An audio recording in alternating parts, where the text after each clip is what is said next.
fathering autism wasn't about spreading awareness. It was about making money off Abby's condition. For the past decade, they have spent their life turning their autistic daughter into content and using the platform they've grown off of exploiting their daughter to recruit people into a multi-level marketing company. One viewer was so alarmed they posted Wait, multi-level marketing company. Grown off of turning wait, what? Condition. For the past How are they? Hold on. This has got too many levels to it. So first, hold on. They're using the content from the. Why do they have an MLM? Where does that? How does that even make sense? Yo, what's up? We got another video. It's an entire movie this time. We got the internet's most toxic family influencers. I don't really know that many like family influencers other than the Kardashians, I think, right? Are there other like family influencers? I don't really know that many, but this one came out today. It's like a couple minutes ago, right? Was it a day ago? Am I tripping? Nah. It was a couple minutes ago, right? Yeah. But regardless, hey. Let's dive into this. This is a whole movie. It's an hour and a half. This is gonna be quite a little second. Is it really? It's gonna be till like 1:30. After this, I'm gonna have to get up. We're gonna have to do a lot of stuff. But yeah. I gotta preface this. Go ahead and like the video, subscribe, all that. You know what I mean? This is gonna be a long one. We got a doozy. Hopefully, it's pretty interesting though. Social media videos is now under arrest. To scam so many people with Under arrest? pregnancies and be a scammer overall. There's something going on with her. Millions watch family vloggers every day. The viewers don't see the lies, the arguments, the manipulation happening off camera. Today, we're exposing the most toxic family influencers on the internet. We're covering everything from spoiled kids to families who manipulated their children to parents who went to prison and cases that even involve murder. So guys, I am now the van life but thing, right? that is not going to stop me from creating content for you guys. This video is going to be a crazy one. Non-visual venture. Yeah, I bet. Wait, why is this the longest video though, man? You're sick, man. You should be resting up. Are awesome. Alicia Doherty. At one time, Alicia Doherty was seen as a super mom. She filmed herself waking up at 5 a.m., making breakfast, packing lunches, and preparing dinner for her 12 children. People admired her, especially because 8 of her kids were adopted. She was even featured on TV, praised for giving these children a safe and loving home. Her channel, 12 children. 5 a.m., making breakfast, packing as a super mom. Hold on. I'm tapped out. Hold on. A crazy one. Non-visual venture and you. Awesome. Yeah, the van life parents were crazy though. Weren't they like forcing their kids to like live in a van, right? I think we did see that video. They were like forcing. None of the kids wanted to be there at all though. That's the crazy part. Like I get it. I get it. Like that's how they wanted to live, but they didn't even like for some people, they didn't even have to live like that. They just chose to do that, and then they had like their whole like all their kids like involved in it and stuff. The kids didn't even want that, and they wanted out as soon as they like had the ability to. That's crazy. But we got a lot ahead of us. That wasn't even one of them. Alicia Doherty. At one time, Alicia Doherty was seen as a super mom. She filmed herself waking up at 5 a.m., making breakfast, packing lunches, and preparing dinner for her 12 children. People admired her, especially because 8 of her kids were adopted. She was even featured on TV, praised for giving these children a safe and loving home. Her channel. She got the black babies, bro. I was about to say, no, they're not like mixed black. They're like fully black, so they had to be adopted. Doherty doesn't? Does she have a husband, or is it just her? They're like trying to remake Cheaper by the Dozen. Over 1.5 million subscribers. Are they trying to remake Cheaper by the Dozen? To her videos, their admiration for her slowly turned into anger. Every single event that they've ever done for the last 3-4 years has been on a camera. Every single birthday, every present opened, every Christmas, that sounds every annoying. single school event, everything. The first thing that upset viewers was how much Alicia shared about her kids, especially the private stuff. She had no problem revealing deeply personal details details like ADHD. medical conditions, diagnoses, and personal struggles. This kind of oversharing left many wondering how our kids will cope later in life when their entire medical record is online for everyone to find. Viewers, they're not gonna be coping. They're gonna be they're gonna be coping in ways that they know how to. Now that could be a very good thing or it could be a very bad thing. Depends on what they're taught and what they pick up, what they learn, what they know how to do, what they practice, what works for them. But they're going to be coping in ways that works for them, and hopefully they're going to be good ways. Begged her to stop, but Alicia that could didn't get just crazy ignore quick. the criticism. She made things worse. She released What's a video where she disclosed one of her adopted son's list of diagnoses all the way down to the traumatic homes he lived in. You put all of those evaluations together over the past 12 years, and Dang, yo. that's his full list of diagnoses. Thousands of you. She looks crazy. Hold on. Nah, why do her eyes look like that? Why does she look like that? She looks crazy, bro. I mean, obviously, she's kind of doing a lot. Like, what? All of those evaluations. Why is she putting all this stuff past on the internet, 12 though? years, and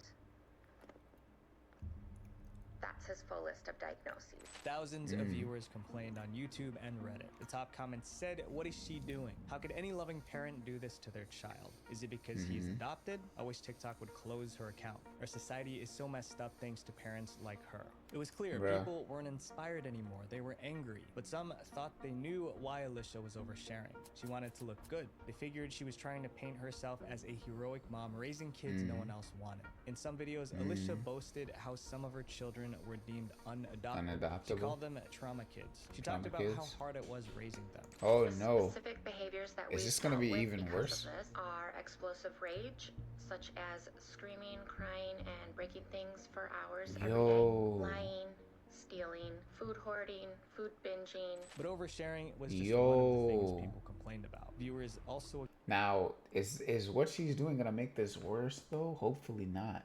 Cause like that's a lot of kids to be raising, especially in that type of environment. Like, bro, like that's a lot. I'm not gonna lie to you.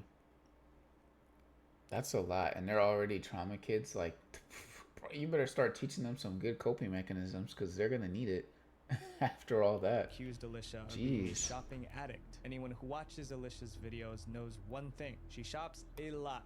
She's a shopping addict. Last year spent over. Is that the dad? Is that the dad? The Dad Challenge podcast? That's not him. That's not the dad. $50,000 that we know of on camera. On camera. For a bunch of junk that she's likely just gonna throw out eventually. She films herself buying mountains of fast food and blowing. Why are we buying all that fast food? Up shopping carts at the grocery store. Alicia also insists on buying things. Y'all should just be buying stuff more efficiently. What? Go to Costco, bro. What? At that point, y'all should exclusively be shopping at wholesale stores and like quality food groceries. Why are you buying that much fast food?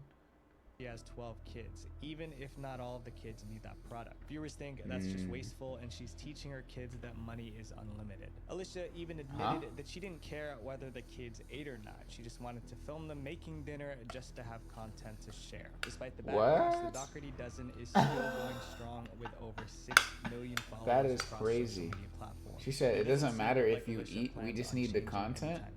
This next kid influencer. That's insane. What is that, like the Wicked set? With a heavy price. I saw those there's like some pictures with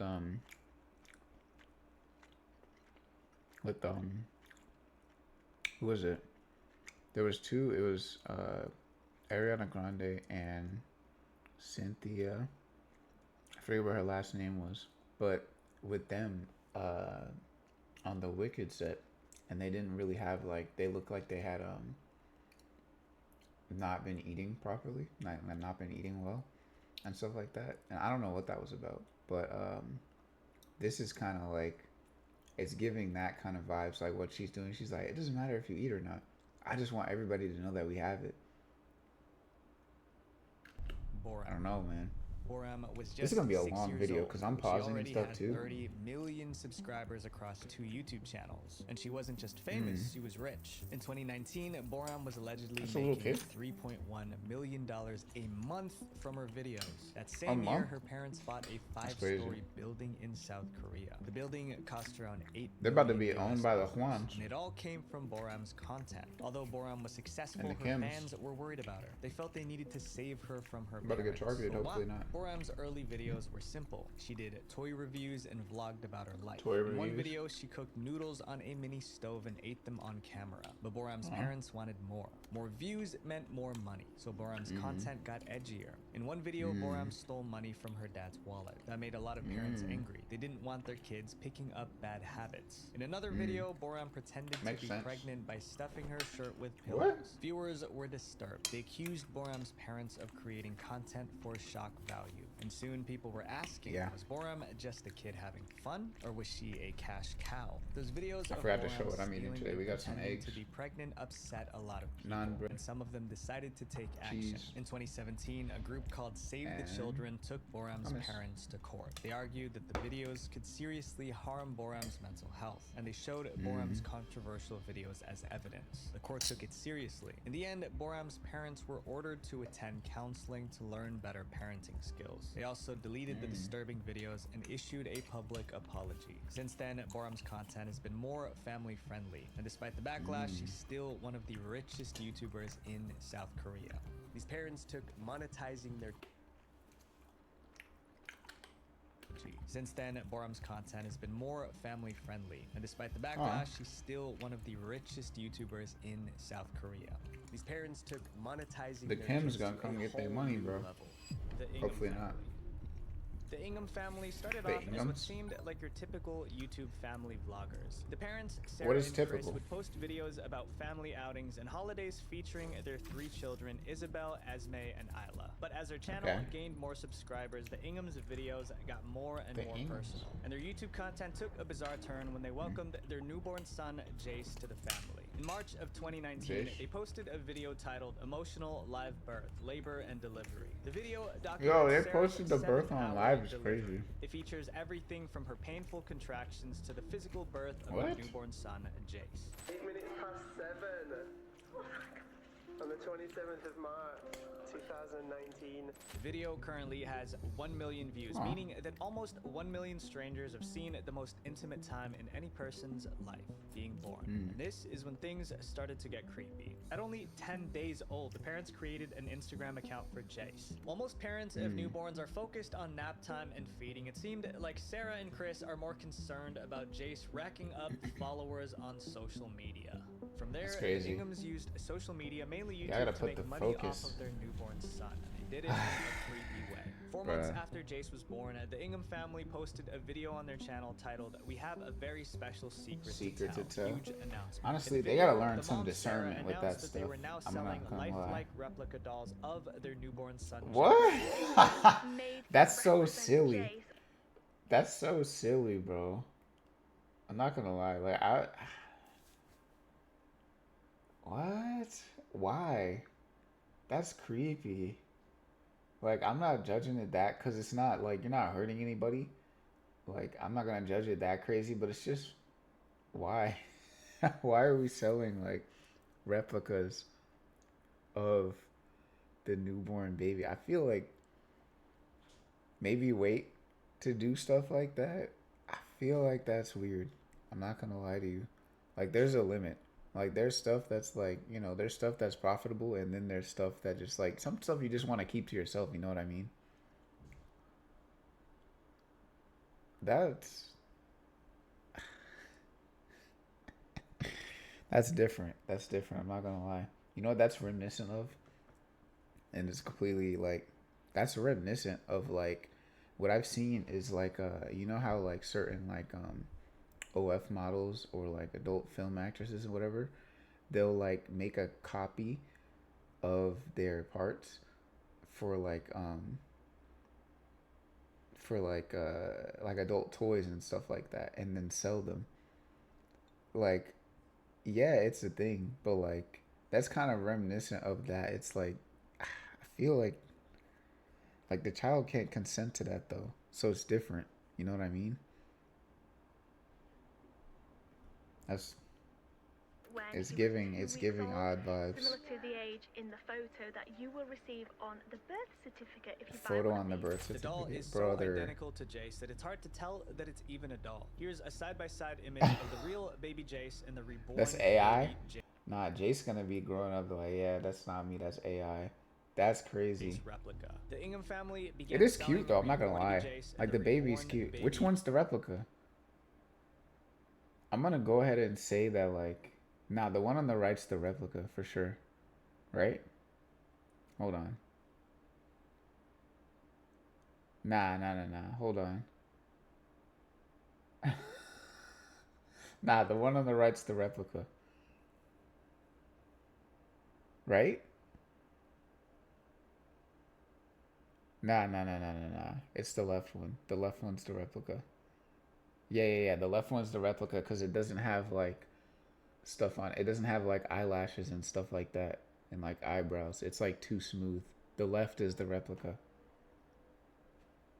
Jace replica. The Ingham family began selling reborn baby Jace dolls on maryshortle.com. These limited edition Jace dolls were sold for hundreds of dollars a piece. One viewer commented on the Jace doll video saying, "Imagine the horror when you're old enough and realize your parents replicated you in adulthood. This trauma is Highly insane, creepy bro. and inappropriate to sell your own child." The Inghams used their YouTube channel to promote the Jace doll. One of their videos included a caption saying, "Get your very own baby reborn Jace doll here," followed by a link to the Mary Shortle online store. Jace's That's parents very acted like selling dolls of their son to strangers was a completely normal thing to do. In a BuzzFeed interview, the father Chris described the baby Jace dolls as a great opportunity. Fans. But who really benefited from this great opportunity? Yeah, the who Inghams did? ended up producing 250 newborn baby Jace dolls, which means the parents could have possibly gained anywhere that level from $73,000 to $92,000 selling.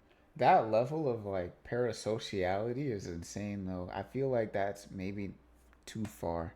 I feel like that's taking it a little bit too far. I'm not gonna lie to you. Like that the child, they can't even like, man, bro. Replicas of their son. After receiving major backlash, Chris and Sarah Ingham posted a video titled "This Needs to Be Said." In the video, Chris and Sarah addressed the negative comments they'd receive about the baby reborn Jace dolls. Instead of admitting that profiting from selling dolls of their son could be questionable, the parents portrayed themselves as the main victims in this situation. Some of you may already know this, but we have been the victims of some of the most severe, disgusting hate online. I can imagine. I mean, both are probably true, right? If we're looking at it objectively, both are probably true. Because like, who wants to really hear a bunch of criticism about a doll that's like modeled after your child, right? I get that, but also, why are we making dolls modeled after our children for people to have online? I don't know. Maybe that is helping some people. Look, I'm not gonna judge it too deeply. I know it looks weird on the surface. Like, my only thing is like, hey, the child isn't old enough to actually like consent to that or have like any sort of like real understanding of what that even is, like how that's gonna affect them growing up. Like, they just got outed and there's nothing they can do about it, you know what I mean?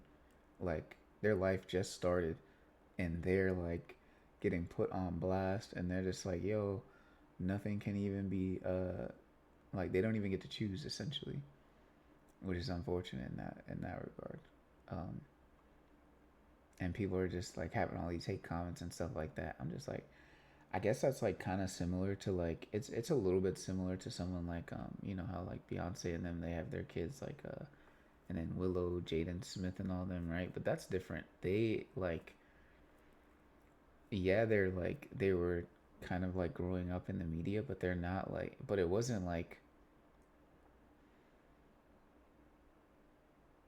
it wasn't, yeah, it was kind of, it's kind of like they had talents for things and they wanted to do certain things and they were around the people that like would help them do certain things. That makes sense.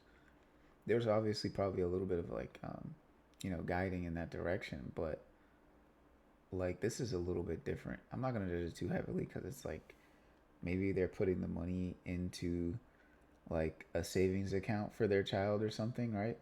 Like if they're doing all this, they're probably maybe they're putting the money for the child into like a savings account or like an investing account so that when they're 18, all the proceeds from whatever the dolls are doing are going to them, so they'll at least benefit from it later.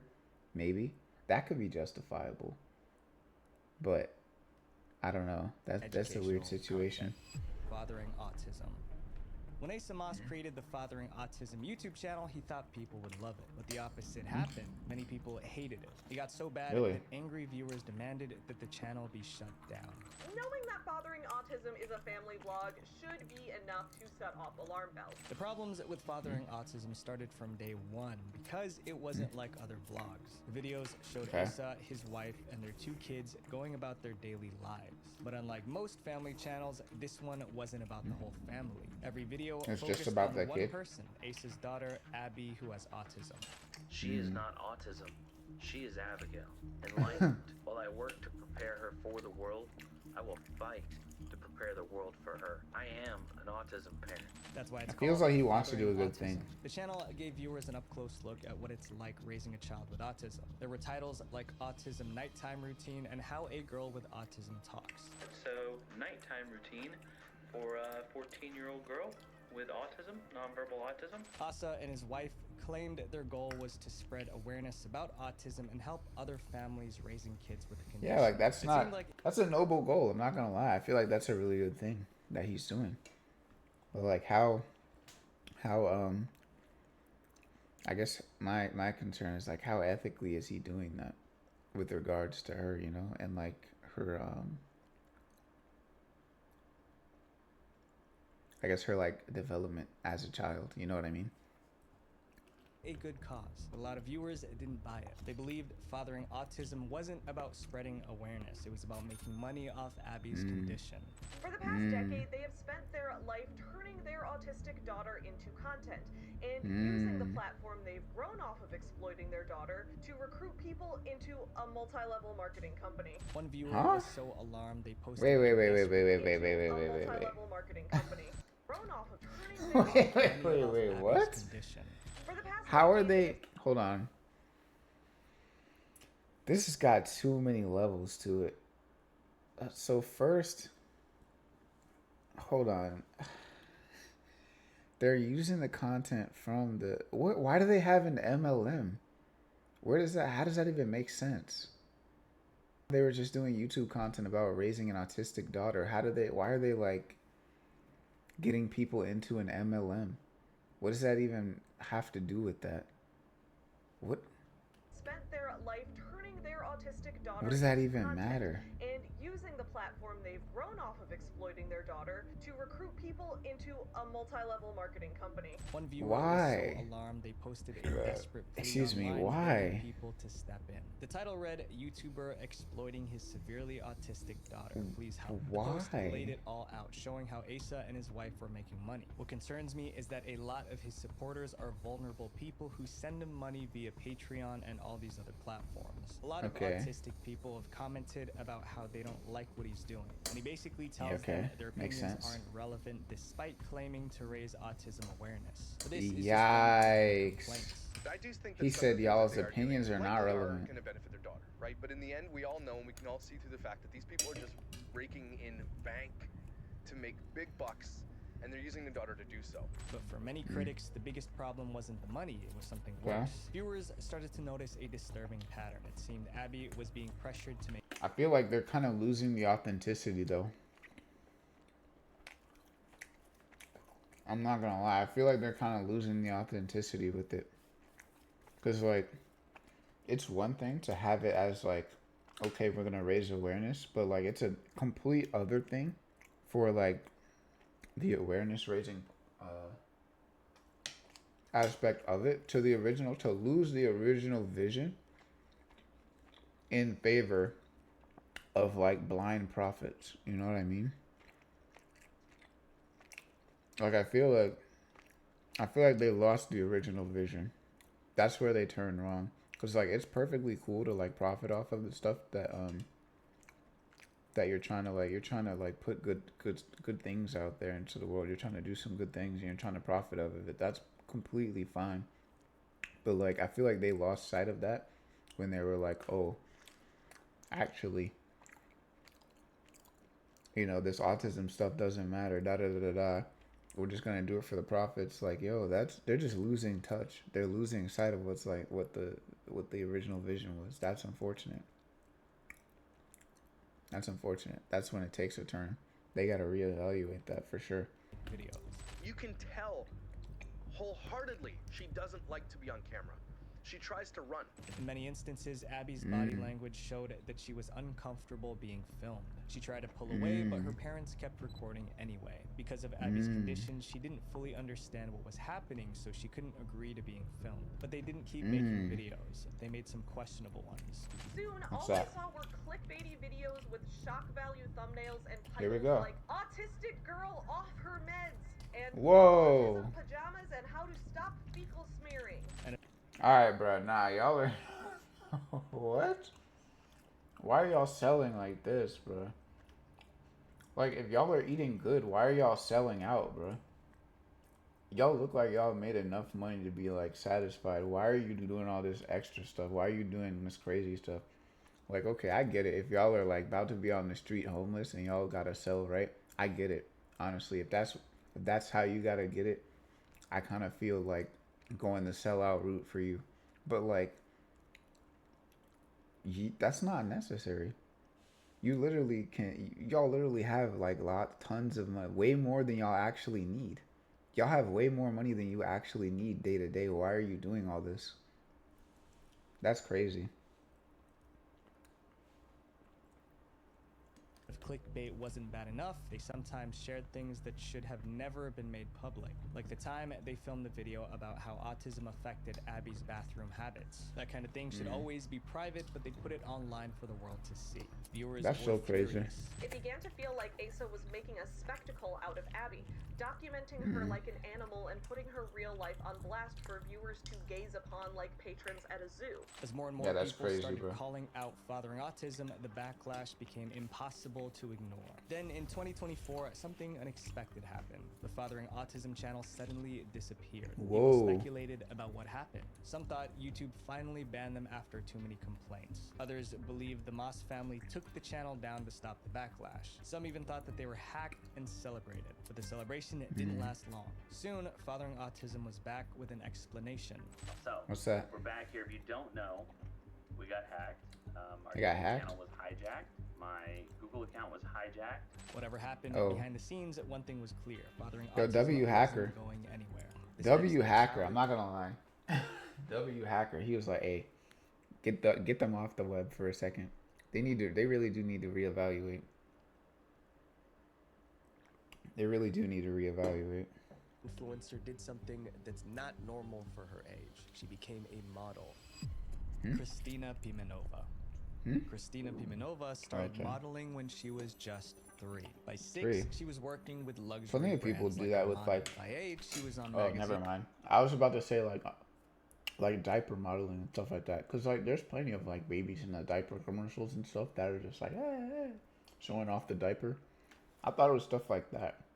She's doing stuff for Armani. Covers. By 9, she had over 2.5 million followers on Facebook. And then she was given a title that followed her for years. She was called Are they all the old most dudes? Beautiful girl. But the more attention Christina got, the more concerned her fans became. The problem started when Christina's mom made a disturbing comment. She said Christina spends 4 to 5 hours a day training for gymnastics. That's more than most adults exercise. People started wondering if Christina was being pushed too hard. One mom posted a photo of her daughter dressed like Christina. At that point, it wasn't just about Christina. It was about the example she was setting. Then there was the title, World's Most Beautiful Girl. To some people, that was just too much pressure for a 9-year-old. Just the whole title is too much for me to wrap my head around, let alone a 9-year-old.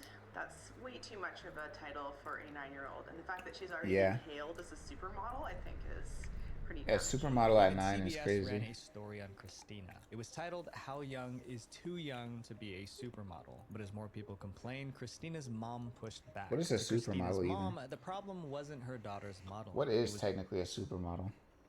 Is there a difference between like a model and a supermodel? At least for me, I feel like it's used pretty synonymously. Maybe I'm just out of the loop on that though. I wasn't aware that there was like a brilliant distinction. The people complaining. She responded by saying, Christina is just a little girl who's attracting a lot of attention. You must think like a creep in order to see something inappropriate in these pictures. But even if she didn't admit it, she made changes. Christina's outfits became more age appropriate. More conservative. That was a sign that the complaints that's good. were heard. And eventually, they were valid. Grew up. Today, yeah, she's they 19. were valid because like if she was like, if they had her dressed up and all that like revealing stuff like when she was young, that makes sense. That like people would like sexualize her like that. Like, what were you thinking? You think that people are just like immune to that stuff? They're just gonna like, why are you dressing her up like somebody who's older? To not have her be viewed as someone who's older, does that make sense? I don't know. And still modeling. Things take a strange just turn like give her the clothes for her age. Like, why are we dressing up 9-year-old girls like she's like a 20-year-old supermodel and then acting crazy when people are sexualizing her on the internet? That's insane.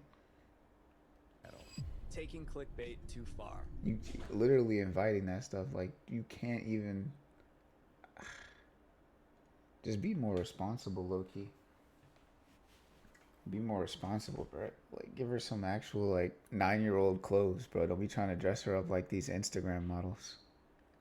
Meet the Prince family. The Prince family includes the mother, Bianca, father, Damien, and their 4 kids, DJ, Kyrie, Nova, and Ayla. Between their 2 YouTube channels, the official Prince family and the Prince family Clubhouse, they have over 13 million subscribers. 13 million. A total of almost 1.2 billion views. Unlike typical YouTube family channels, the Prince family didn't become famous by only posting vlogs of family vacations or holidays. That? The parents, Bianca and Damien, gained their millions of followers by also posting skits that are supposed to teach parenting lessons. Sounds parents trying to right? challenge. When you look that actually sounds like a cool idea. Seems the videos aren't really about teaching good parenting. They're more about getting a lot of views by putting their sons DJ and Kyrie in compromising situations. On January of 2022, the Prince family posted a video titled "Parents Break Up in Front of Boys They Instantly Regret It" on their channel. That's traumatizing. Father Damien refusing to play with his 2 sons, DJ, who is 8, and Kyrie, who is 6, which then escalates into their parents getting into a fight while their sons listen in. What you don't have is time to spend with your kids. Why are you so mad? No, that just reminded me of what's it called? Why are you so mad? Try to understand that I do want you as a fan. I just don't want you to do some crazy. You know the song "Stan." I don't know why that was just an exact bar for bar, but no, this is honestly they're fine. I feel like they just like don't have the. I feel like they may just not, like they have the influence, but I feel like even they're just regular people, right? I feel like yes, they have a lot of influence and they're trying to do something positive with it, but perhaps they don't have the like tact to do that in a tasteful way. That's what this seems like.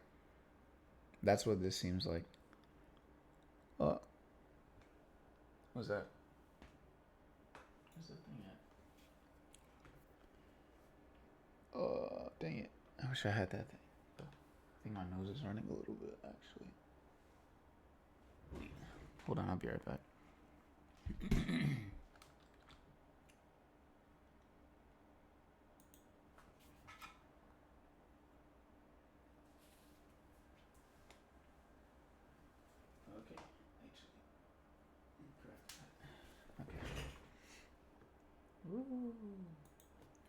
Woo. Okay.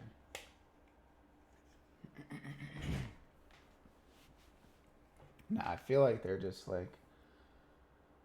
I feel like they're trying to do something positive. Like, they can't be perfect, right? I'm not gonna judge them too heavily because like nobody's perfect, but I feel like maybe they lack the foresight to see how this could potentially be more damaging than helpful. And they're doing it for content because they kind of like, I feel like they kind of lost sight of the original vision. This is a common theme. From there, things things continue to get worse. At one point, Bianca sits DJ and Kyrie down and tells them that their father doesn't want to spend time with them. Even though That's this so is all an crazy, act, the disappointment on the boys' faces appears very real. After featuring increasingly intense fights that take place in front of Kyrie and DJ, Bianca packs a suitcase and threatens to leave. What is you doing? What does it look like I'm doing? Going somewhere? I'm packing up and leaving, and I'm taking the kids with me. All of this eventually leads up to Bianca and Damien That's too attempting much, to make bro. up in a sweet and happy moment. But the fighting seemed to take a toll on their kids. In a weird twist, the video Whoa. ends with a quote on screen that reads, "Be a good example for your kids. They look up to you more than you realize." Although the message for parents is good, the way the Prince family presents it is bizarre. No child Yeah, that's wants what I was to witness saying, their right? That's what I'm saying. It was not the intention, it was the message. It was the message behind it. I'm not gonna lie. Well, not the message, the way it was conveyed. The way it was conveyed, I feel like it lacked a little bit of tact. parents breaking up A in lot front of of their it. eyes, even if the breakup is part of an act. The video currently has over 1.3 million views, so I guess What are the Prince comment family's section goal on to that? get as many views Hold as on. possible was a success. But Hold on. What did the comments say? I kind of want to look.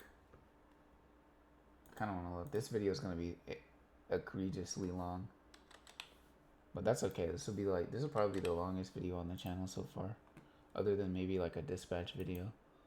Hey, there's Mr. Beast. I saw that video.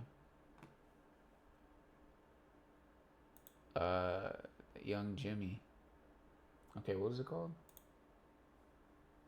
Oh yeah. Kids, parents break up.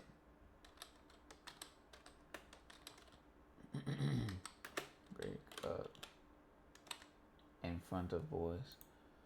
What was the comment section like? It's got 3. Oh, this was 3 years ago. Dang. Wait, this happened again? Oh, people keep doing this. People trying to replicate it. Like, I get it. People want online clout, but is this the way? I feel like there's a better way to go about it.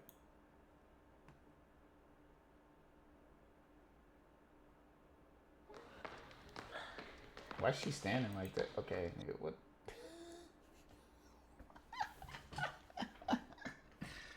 Why is she standing like that?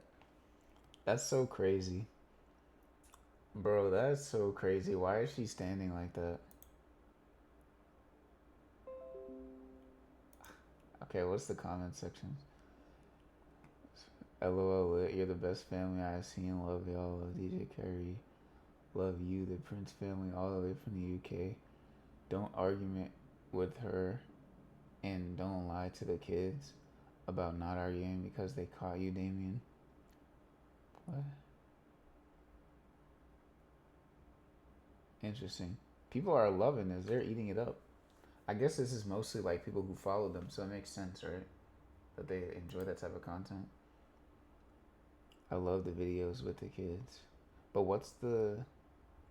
Huh. I'm very confused. This is a repost. Maybe I should actually watch the video before judging. I wouldn't be able to watch the whole thing right now. I wouldn't. What did that say? Did that say pulling girls on Tinder with Minecraft? LMAO. Now we're gonna add that to the watch later.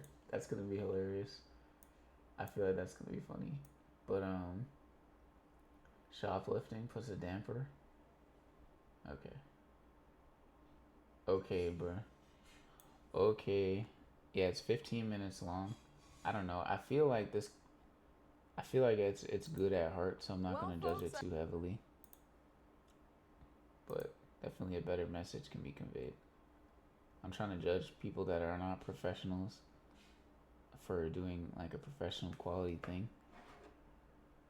they've been getting a lot of backlash. And on top of this, they take things further. If you scroll through the Prince family's channel, you'll see an endless amount of creepy clickbait. The Prince family is notorious for using titles and thumbnails as clickbait in their videos, and they've been accused multiple times of taking this tactic too far. YouTuber Ethan Klein took a deep dive into the Prince family's creepy clickbait on his podcast H3. This is how he describes it. Most horrific clickbait on their kids that I've ever seen. What's that? One of their creepiest thumbnails is for a video titled, "What Happened to Nova's Face?" She freaked out. Nova is Damien and Bianca's daughter, and she was just shy of 2 years old when the video was posted. The video's thumbnail shows 2-year-old Nova with tears in her eyes and an open sore on her face. Not to mention the added clickbait using worms. He took worms out of her face. That's the clickbait. You can't do that, you guys. What, Call bro? me daddy. It says, you should be so deeply ashamed of what you're doing. What makes the situation even weirder is...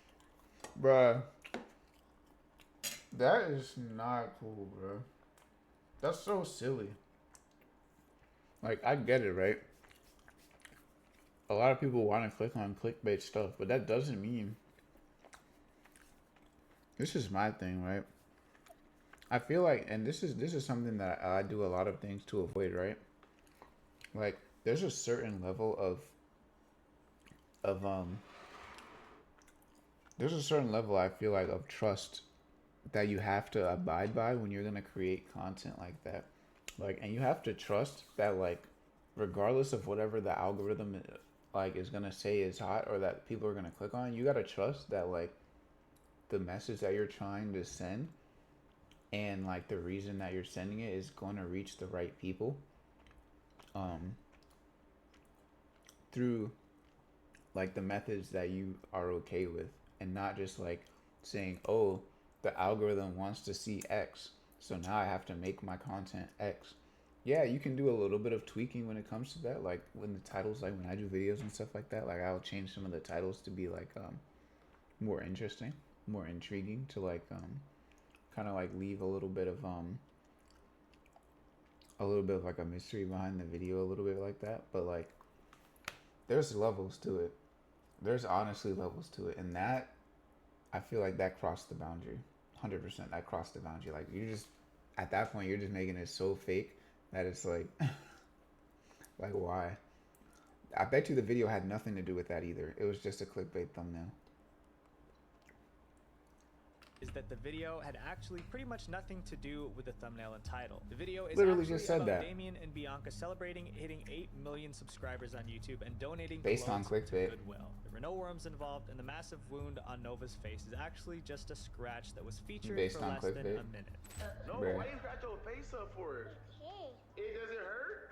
Are you excited about hitting They're 8 just million milking. family members? After receiving backlash, the They're Prince just family milking her. eventually replaced the thumbnail featuring Nova. But the Prince family seems to still be pushing boundaries. What happens when a mom... They milked it. They milked it. They realized it. Like, there wasn't anything bad that came out of it. But they're low-key selling. They low-key sold. I'm not gonna lie. There wasn't anything bad that came out of it. Like, haha, yeah. It wasn't like, it wasn't like there's gonna be anything crazy backlash on the kids or anything like that. Because, like, she doesn't even know what's going on. She's just like, oh, they just used a picture of her face for a thumbnail, right? That's pretty much the end of it. But it's more the mentality than the actual implications of this exact example, because it gets too far. It gets to a point, you know.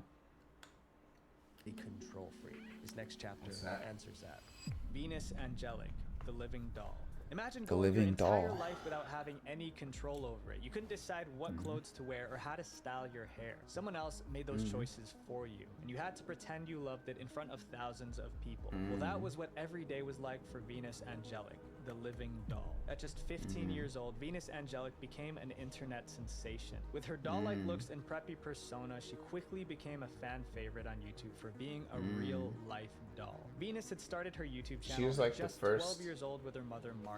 Although the two were originally What from do they do? Switzerland, they shared a Strawberry. love for Japanese Strawberry. culture. They would eat Thank you for the Japanese heart. food, engage Thank you in for the Japanese heart. traditions, and She's like the partake first in the one. latest Japanese fashion and beauty trends. Venus's channel featured content reflecting this Japanese Lolita lifestyle with videos like makeup tutorials and dancing to Japanese songs. On March 2nd, 2012, Venus posted the video How to Look Like a Doll, and it went instantly viral. She shot to social media Wait. How to Look Nah. No way. Was this edited? Join my OnlyFans is the first thing in the links in the description. The first link in the description is join my OnlyFans. There's no way, bruh. Of course. like a doll, and it went instantly viral. She shot to social media stardom just 3 Will he years call that into out? her career. Overwhelmed by her daughter's When was this? sudden Hold fame, on. When she was this? posted the video how to look like a 11 years ago? How does it? That's gotta be fake. Or either she just like edited that back in now because she's doing OnlyFans now. Let's look up the video. Venus Angelic Official. Or the channel, I mean. Venus Angelic Official.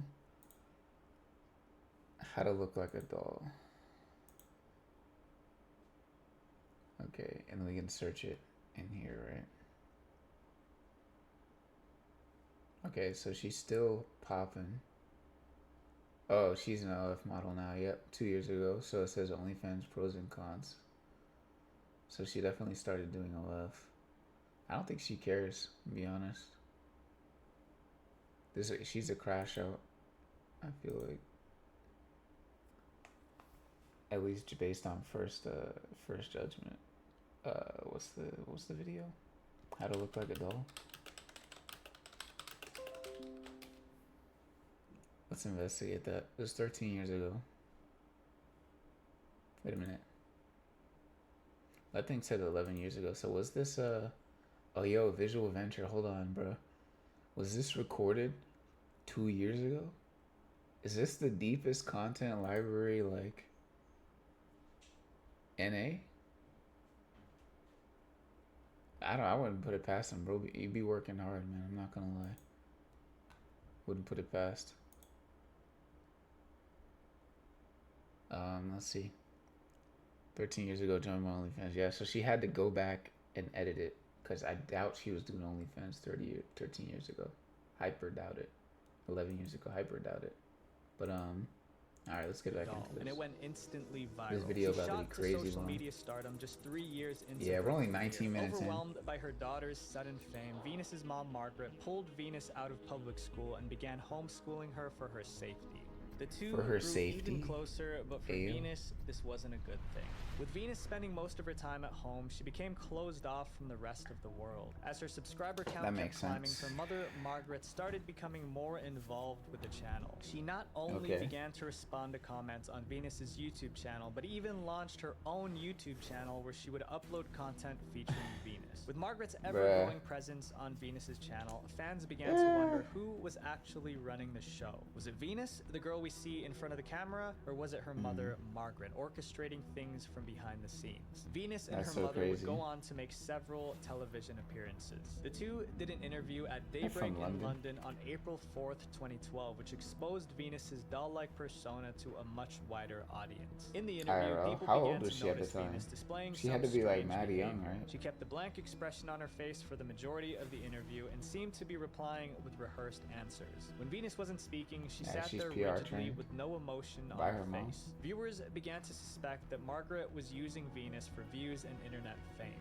As the years 100%. went on, Venus maintained her doll-like childish I would have persona. to It imagine. seemed like she was aging, but not actually growing up. Fans became concerned with Venus's stunt immaturity, fearing something was going on off camera. And they were right. Venus's channel What's that? kept growing, and with a guest spot on TLC's My Strange Addiction, things seemed to be going well for her. But then, in 2014, her life took an unexpected turn. Venus fell in love.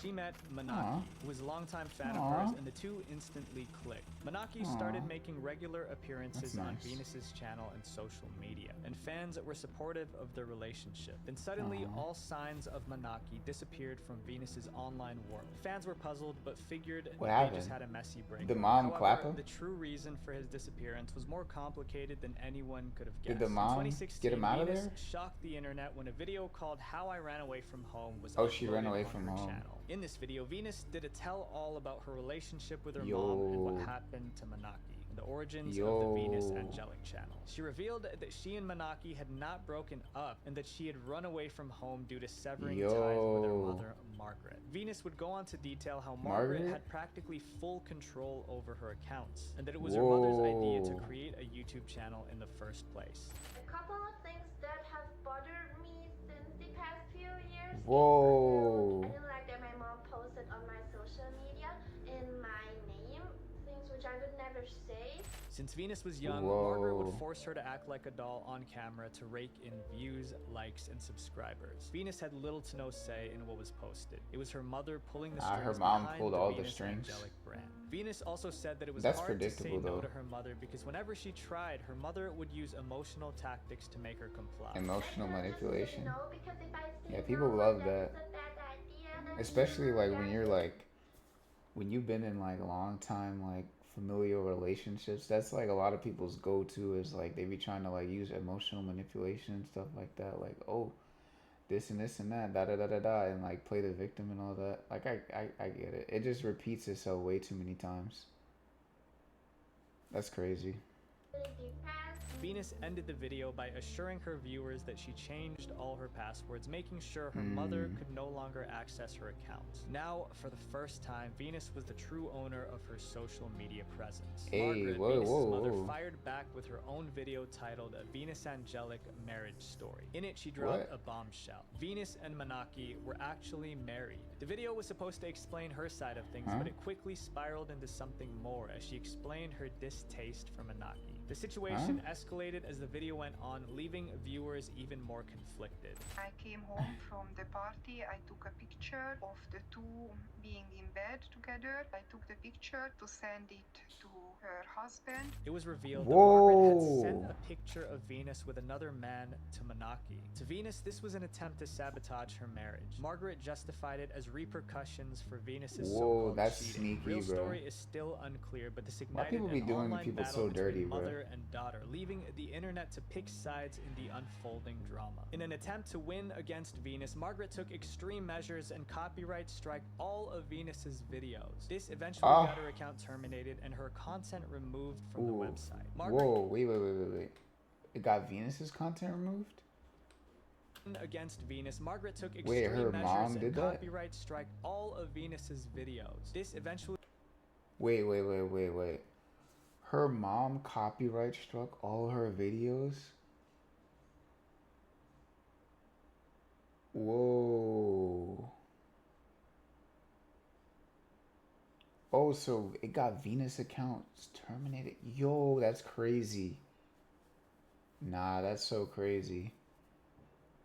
That's insane. got her account terminated and her content removed from the website. Margaret continued to use her own personal social media and YouTube channel to try and taint her daughter's reputation during the ban. But Venus's loyal fans were quick to defend her. They even started petitions to try and help Venus get her channel reinstated. Please help Venus has since get gotten her channel back and returned to YouTube, but fans were still worried. Despite cutting off her mother, it didn't seem like Venus's life gotten any better. In her videos, it was clear that she had lost a significant amount of weight and didn't look like she was sleeping much. Additionally, her new content even disturbed some of her longtime fans. The woman who once seemed eternally youthful was now producing content that was overtly provocative. Many fans couldn't help but wonder if the years of manipulation from her mother, along with the unending spotlight of the internet, had finally taken a toll on her. I think it may have affected like how she's like able to take care of herself. Her future remains unclear. It's a transition from a life with zero control to complete freedom. How does one go from having every decision made for them to having to do it all by yourself? Only time will tell. This next family was accused of adopting a kid just to get views. Adopting a kid for clout. Before we get into this case, I want to point out that some of the information is only alleged. A lot of people believe Micah is guilty, but she's always denied the accusations against her. With 4 kids, a devoted husband, and almost 200,000 subscribers, Micah Stouffer was living the suburban dream. She was a stay-at-home mom turned content creator. She got her start on YouTube by making videos of her cleaning the house and doing home makeovers. Her husband, James Stouffer, was also a YouTuber. His channel, Stouffer Garage, currently has over 1.3 million subscribers and 200 million views. By early 2017, Micah and James were successful YouTubers, but they always wanted more. More views, more subscribers, and of course, more money. That's when they did something that skyrocketed their YouTube views. In October, greed be killing a lot of people, I'm not gonna lie. Greed be killing a lot of people. Like a lot of people, I feel like they don't understand the threshold of like how much money they need to operate, like how they choose to in the world. A lot of people don't have a good grasp of that. And it shows a lot because like when people get greedy, it shows exactly how much they don't understand how much they actually need to function the way they want to function in the world. And like a lot of people, they just get a taste of that money. They're like, ooh, more money, da da da da, this and that. And they just fall into a trap of like doing it by any means. And then they lose track of like their either themselves or like the vision or whatever. And it's just a bad situation. I feel like it's better to have like an understanding of like why you even want the money, what you're gonna use it for, like what is it even, why are we just chasing it for no reason? 2017, Micah posted a video called Huxley's Emotional Adoption Video, and it went viral instantly. In the video, Micah showed the whole process of adopting a 2-year-old boy from China who they named Huxley. He became the newest member of their family, joining their Shout out to 4 young biological Huxley. kids. Just weeks after uploading the video, it racked up 5.5 million views, making it the most watched video on Micah's channel. Viewers were hooked on Huxley's adoption story. To capitalize on this attention, Micah and James started a new channel called The Stouffer Life, where they posted updates about their adopted son and other family-related content. The channel was an instant success. The channel grew from 80,000 to 131,000 subscribers in just that month alone.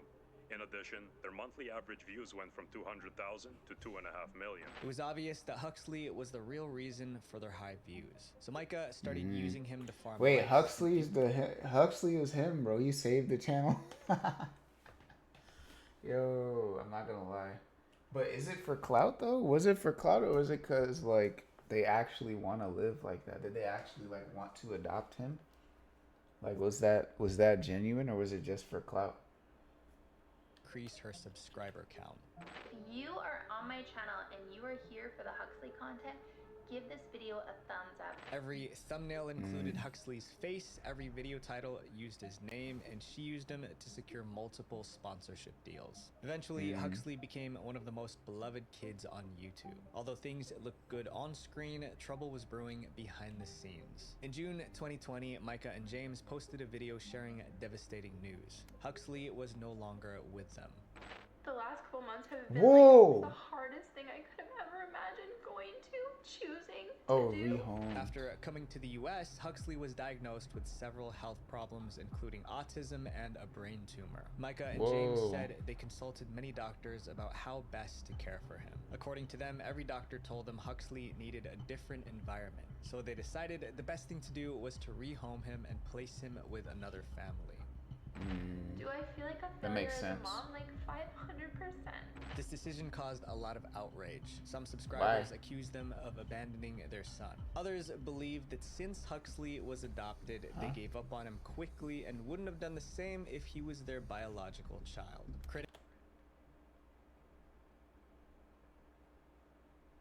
I can see that. I can see that argument.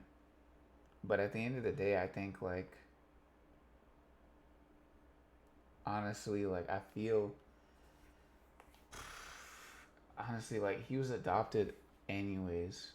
How long did they have him? That's my question.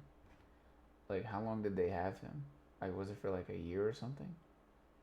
Because like I feel like that goes into it too. But like if he is adopted, then like if they're not going to be able to give him the proper care that he needs, then like why not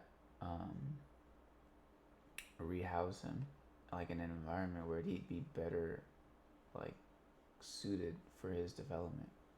I feel like that's honestly a good thing for him. Like I feel like there's two things about it, right? It's either one, they can stop doing what they were doing,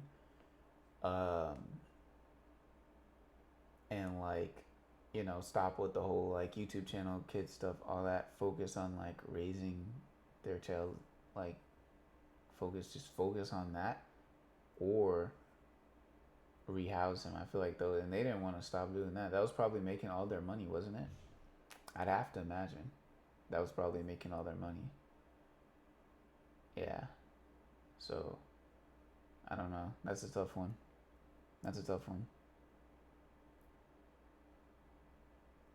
They gave up on him quickly and wouldn't have done the same if he was their biological child. Critics pointed out how they used Huxley to rack up views. I'm not entirely mad at it. Family, their channels because it's better than like, it's low-key better than him just being raised in a bad environment.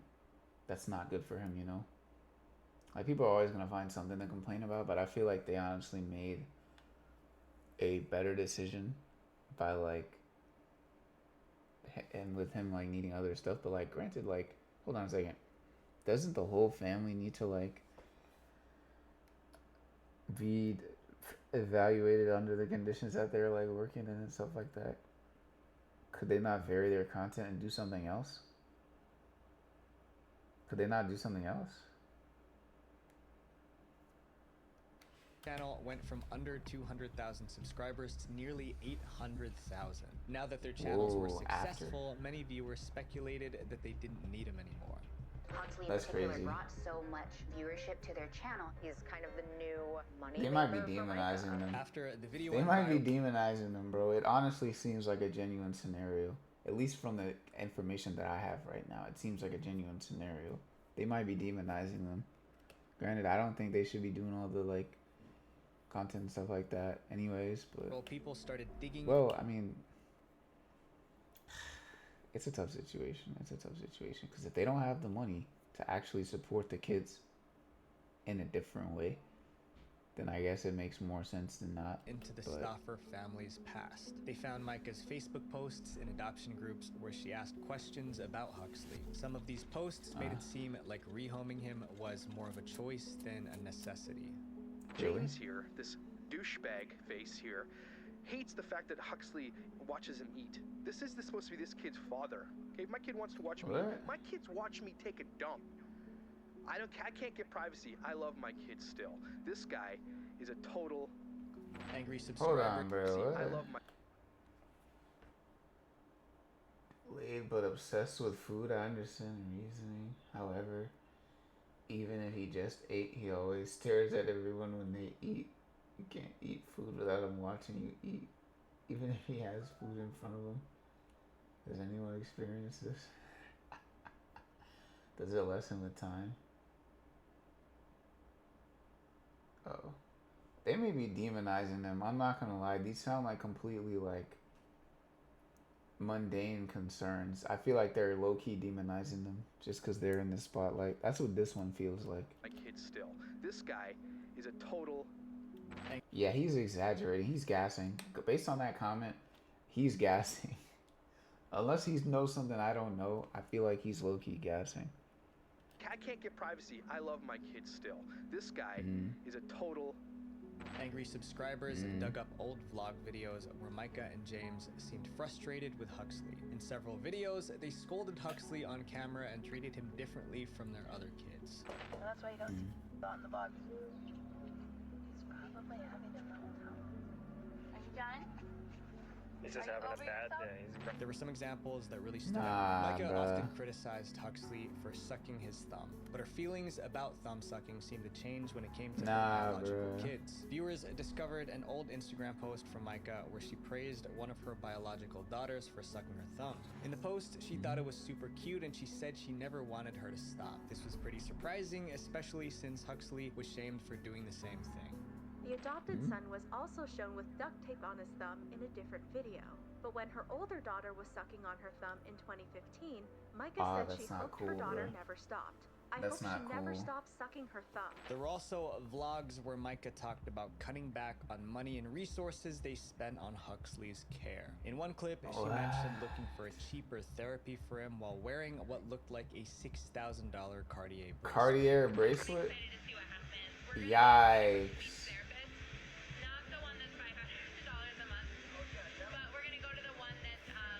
Not while she's she said we're cutting back our child's care while she's wearing a Cartier bracelet. How's that bracelet worth $7,000 and your kid is actually like in need of some care? Just sell the bracelet, bro. Y'all gotta sell all that material shit first before y'all start actually struggling. What the hell? That's so crazy. It's like $70 for 30 minutes. And he starts preschool too, so you'll get therapy there. So What? It'll all work out. Nah, they're okay. I get why people are on them now. I honestly get why people are on them. This is like ridiculous behavior. I don't even know where it comes from, honestly. I don't even know where it comes from. Like, I get it. I get it. You want to have nice things, right? But like, you got to understand when you take on the responsibility of like being responsible for someone's life, that's gonna, you got to reprioritize, bro. You can't just be like, oh, the Cartier bracelet, da da da da. We got to cut back in other areas. No, bro. What are you talking about, bro? Sell that bracelet. Before you even talk about cutting back anywhere else, that bracelet needs to come off your wrist. You don't need that bracelet. These videos raised concerns about Micah's parenting, That's making crazy. fans worry that Huxley might be mistreated when the cameras weren't rolling. People were so upset that they called the local sheriff to complain. After this controversy, YouTube suspended all of Micah and James's channels. Yeah, thank you. An investigation was launched to ensure Huxley was safe. Huxley Yeah, now bro. lives with a new family and has Thank changed you, his bro. name. Get Micah's Huxley out of personal here. channel and the Stoffer Life channel were permanently Please. deleted, while James still continues to make videos. Most child Okay, yeah. influencers He permanently could have been doing that. He could have been doing that, bro. They did not need to transition into the whole adopted child family lifestyle vlog, bro. They could have been back in the garage doing that junk. That could have been the channel. That could have literally been the channel. You wanted like YouTube success. You did not need to involve everyone in that. That was not necessary at all to involve all the kids in that and stuff. Could have just had the garage channel. While James still continues to make videos. Most child influencers go viral for being cute. This one went viral for being unbearable. Lil Tay. I'm sure you guys have heard of this. Yo, we're only 31 minutes into this video, bro. This is about to be long. But it's an hour left. But this is probably gonna be one of the best videos on the channel. I'm not gonna lie, because I got a lot to say about this stuff. People are just moving crazy. When Lil Tay showed up on the internet in 2018, a lot of people didn't like her. Yo, what's up? I'm Lil Tay, the youngest flexer of the century. Lil Tay was annoying for two big reasons. First, she made videos bragging about how rich she was. She flaunted cash, fancy cars, and mansions. Second, she mocked people who worked hard but weren't as rich as her. I got a $350,000 chain. Y'all haven't seen this in your lives. I'm richer than all y'all broke haters. Y'all grown men hating on me because y'all broke and jealous. And the crazy part This is was silly, Lil Tay bro. was only 9. Her Yeah, annoying videos she's made an her actual famous. child. In a few This is months, silly, she bro. got 1.2 What are we million doing? followers on Instagram. But behind all the flexing, Lil Tay was hiding an explosive secret. I think and that it was stuff about is to come jokes. out. In May 2018, a video leaked online. It Did showed we Lil see Tay's this? older brother feeding her lines and telling Oh, coaching her how to be ignorant. Lil Tay be popping on YouTube right now. You gotta be like more ignorant. You have to be like, whoa, Lil Tay out here. Wait, what did he say? You still irrelevant, like I said last time. Honestly, it always seemed like that to me. It always seemed like I never really paid that much attention to what was going on with like Lil Tay and all that. But like on the little clips that I did see, it always seemed like scripted. But I thought that was just the fact of like her being young and like trying to emulate black culture. But nah, she was like taught by it. By people. That's when people realized the funny. truth. Lil Tay wasn't a kid acting out. She was being coached. Lil Tay's mom was in on it too. The internet found out that Lil Tay's mom was a real estate agent. She used her boss's mansions and Okay, we did luxury see cars this. in Lil Yep, Tay's videos. She was faking The wealth it. Lil Tay flaunted wasn't hers. Yeah, it was borrowed. fake. Once the truth got out, people were furious. Not just because Lil Tay tried to fool them, but because her mom and older brother were using her for clout. After the scandal, Lil Tay's Instagram was wiped clean. We have a code red. For real? Lil Tay has deleted everything. It's all gone. Lil Tay's gone. I mean, she's there, but all the posts are deleted. All the videos are deleted. At that point, Lil Tay's absentee dad came in to save her. In an interview, he Her said, absent dad? That's crazy. think a 10-year-old girl should be put in those situations and made to drop out of school so that she can make money for other people. W Fought dad, for bro. custody and won. Lil Tay went to W live with dad her right dad there. and vanished from the internet. Everyone thought her influencer days were over. A few years later, they She heard came about back? What's she Lil Tay doing? again, but it was tragic news. In August Oh, no. 2023, this message appeared on Lil Tay's Instagram. It is with heavy hearts that we share the devastating news of our beloved Claire's sudden and tragic passing. Lil Tay's real name was Claire, and the news spread fast. Lil Tay's loved ones are mourning the loss of an internet sensation.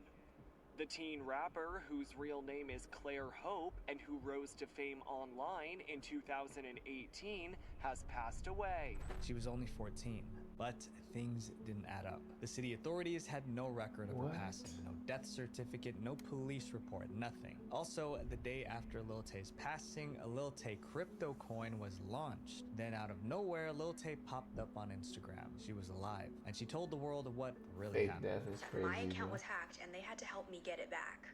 And the man that did it was my own deadbeat absentee father. Lil Tay claimed her dad hacked her Instagram, faked her death. Also, he could promote a Lil Tay crypto coin. So this was his last resort. And the next day, There's no he way. launched, alongside some other frauds, he launched a crypto coin This attached is to the not Lil Tay real, name. bro. She said more disturbing things. This is about her not dad. real. He started a court case to silence me so I could not speak on what was happening and so he could take control over my money. The spotlight was on What? Lil Tay again, so she tried to make a Heck comeback no, by bro. dropping a music video. But it didn't stick. After 2 weeks, the buzz died, and the internet moved on. Today, Lil Tay is almost What? 18. Hopefully, her days as a child influencer won't mess up the rest of her life. This next Yeah, I family hope so. deleted years. That's so silly, bruh. He talked all that mess just to go and exploit her shit. That's crazy. I thought he was really about to save the day. Man, I hope she get to do some get to have some fun in her life, I guess. Well, she's had fun, but like, you know, that's a hey man. At least some peace of mind too, I guess. Right? That's crazy, bro. Just ops. Of videos overnight. The Saucony Jolies. The Saucony What is Jolies this? were once called Europe's most successful. Why is this video so jam-packed, bro? Visual Venture, what's up, man? This gotta be like... I think this is the most densely packed video yet. Has to be. Full family vlogging channel. They seem to have the perfect life with over 1.6 million subscribers and excuse me. millions of dollars made from YouTube. But the things they Okay. did to stay on top didn't just bring them fame. They made them one of the most hated family. Yo, these people, influencers. you know what these people remind me of? They remind me of like the Indian families that are like a lot of like I think a lot of like Asian families in general too, but like especially like the because I say like Indian families because it's like more I guess I've seen it more in that where like, oh, the honor of the family is like the highest thing, right? And people just like, even if they're like, oh, even if they're like the family's not doing so well, or if people are like, you know, there's a lot of drama and all this, like people are just like, oh, I want everyone in the community to know that our family's doing so well, our family's doing this and this and that. But in reality, it's not that. That's what these people remind me of. That's what these people remind me of, for real. That's what these people remind me of. Ever. Jonathan and Anna Saucony Jolie started their YouTube channel in 2009, back when family vlogging wasn't even mainstream. Over the years, they had 4 kids, and every single one of them was born into the spotlight. From the moment their children entered the world, almost everything was filmed. Their first steps, their first words, their first birthday parties, even their doctor visits were all posted for millions to see. Over 12 years, they uploaded thousands of videos, turning their everyday lives into entertainment for the internet. Millions watched. And though they enjoyed the content, they also complained. People were asking if the kids were old enough to agree to be filmed. At one point, Of course Jonathan not. and Anna asked their children if they were okay We know with being this. in the videos. Their response wasn't positive. Do you like being in the videos? You don't mind, do you? You think it's okay that mommy and daddy make videos every day? No. Every second day? But even after Putting them on blast. They said, nah. Nah, we're good. See, there it is. Hey, pack it up right now. You switch the channel content. Switch the channel content. You had it. You said it right there. Look, they don't like it. They don't like it, bro. They don't want to be on camera like that. Jonathan and Anna kept putting the kids online. And then the videos got Kept putting them on live, bro. One of their kids, Edie, seemed to want to transition from a boy to a girl. Obviously, that's a deeply personal thing. But instead of keeping it private, the Saccone Jolies announced it on YouTube. Viewers assumed that would be the end of it, but it wasn't. And then and then because like of the whole movements, it's gonna become a whole thing where there's gonna be like now their child is like a product of the quote unquote whatever gender wars, the left and right stuff. That's gonna get bad. Saccone Jolies turned Edie's transition into a whole series of videos. Tell the truth now. Do you want to be a boy? No. How do you know? Because it's boring stuff and most of the boys play football and stuff. There were many saying Edie's parents said even no. convincing Edie that he was a girl. Wait, the backlash oh, it's was he? massive. Oh. But over time, just as people were getting used to the transition videos, they noticed something else, something that made them angrier. The transition videos started feeling staged. Scenes seemed carefully planned, almost like they were designed to spark engagement and go viral. The reason that this TikTok is interesting to me is because there are many other recent videos showing this child wearing jeans. So it was obviously orchestrated for the video.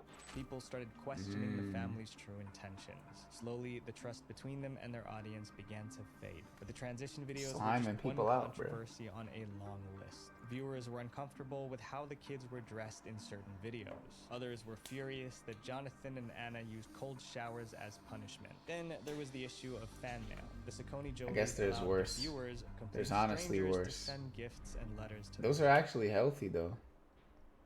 Are they not?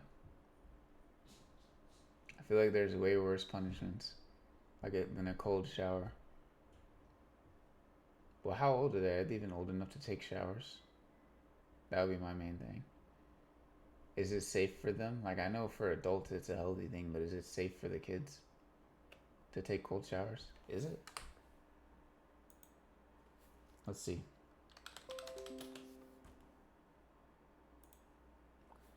Is it safe for kids to take cold showers? No, I'm not interested right now. It can be safe for kids to take cold showers. It depends on their age and how it's introduced. Very brief and supervised. Yeah, that makes sense, yeah. Because they need to be brief, because, like, yeah, it's shocking to their nervous system. That's what I was concerned with, like, avoiding long ones. Because they could get hypothermia, because they're younger, so their bodies are like, they're like smaller physically, so they're gonna be able to hold less heat. Yeah, it's best to avoid under 8. It's best to avoid cold therapy. Yeah, short. Yeah, supervision is key. They probably weren't even doing it right. Yeah, they probably weren't doing it right. I'm not gonna lie.